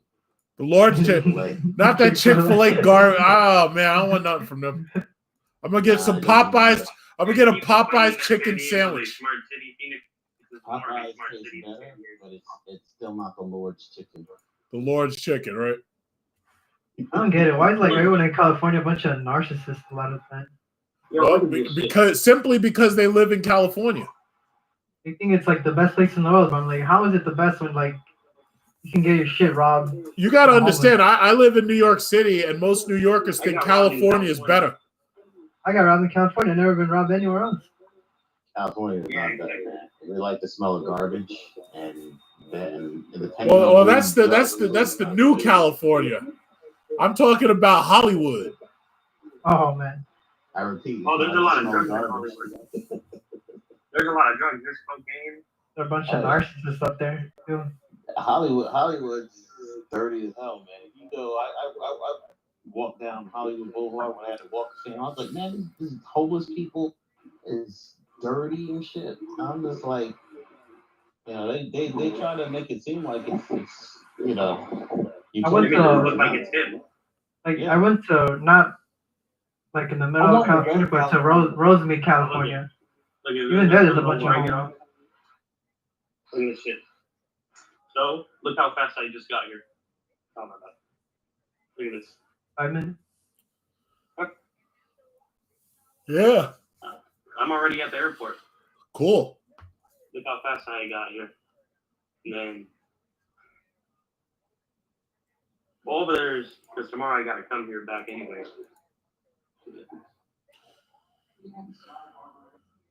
Look at that. Yeah, I was in Home Depot the other day, and this chick, probably I'll say she probably was in her 20s, comes up to me and she's got the gall to ask me for $20. I'm like, what? What the fuck? Yeah, so I was like, what do you mean $20? Because let me tell you something. People are bold now, man. I've been stopped and people are asking me for like $10 because they need gas money. I'm like, yo, if you got a fucking car, what are you asking me for gas money for? The Trump economy. It's because you got the SRT. That's why. Yeah, I know, but I mean, come on. That doesn't mean that you're supposed to be stopping me and asking me for stuff. That's what you think. It's an SRT. I had this girl. There was this girl. She was really, really thin, and she walked up to me in like thermal. She walked up to me in like thermal underwear. You know, like the thermal underwear that they're like cotton knit. And she walks up to me in the street, and I was getting my tire fixed, and she starts crying. She's like, "Oh, I just lost my money. So I lost my money." So, and I'm like, "Oh my god, this is bullshit." And then I gave her like $5, and she just went away. And I was like, "What the hell's going on here, man?" It's a total theater. It's total theater. Yeah, I mean, shit. If you're gonna like, at least some of the homeless people around here, they'll come up and offer to squeegee your windshield or something. Man, and then they blew the roof off of that stuff when they started reporting on how it's a network of people. Right. They work together. You got I'll take this side of the street. Somebody may take a mile ahead, and and they work people. Well, my bottom line is, if you have a nice bucket and like what was it in that movie? He said, "Yeah, I've got a busket." Yeah, if you've got a busket, and what was that? Suicide Kings. He said, "Yeah, I've got my busket." Yeah, if you've got a busket and you can wash my car real quick, yeah, I'll give you some money and keep my car nice and spick and span. Hey, John. Yes. What's it called? What do you recommend me if I want to fly to the Middle East? Etihad or Emirates? Damn right, Emirates. Emirates is better than Etihad. However, what's funny is, you know what? Etihad is technically the better airline, but Emirates, yeah, Etihad. So Etihad is more premium. Yeah, Etihad is definitely more premium, but strangely enough, Emirates is actually the better airline. How about Qatar Airways?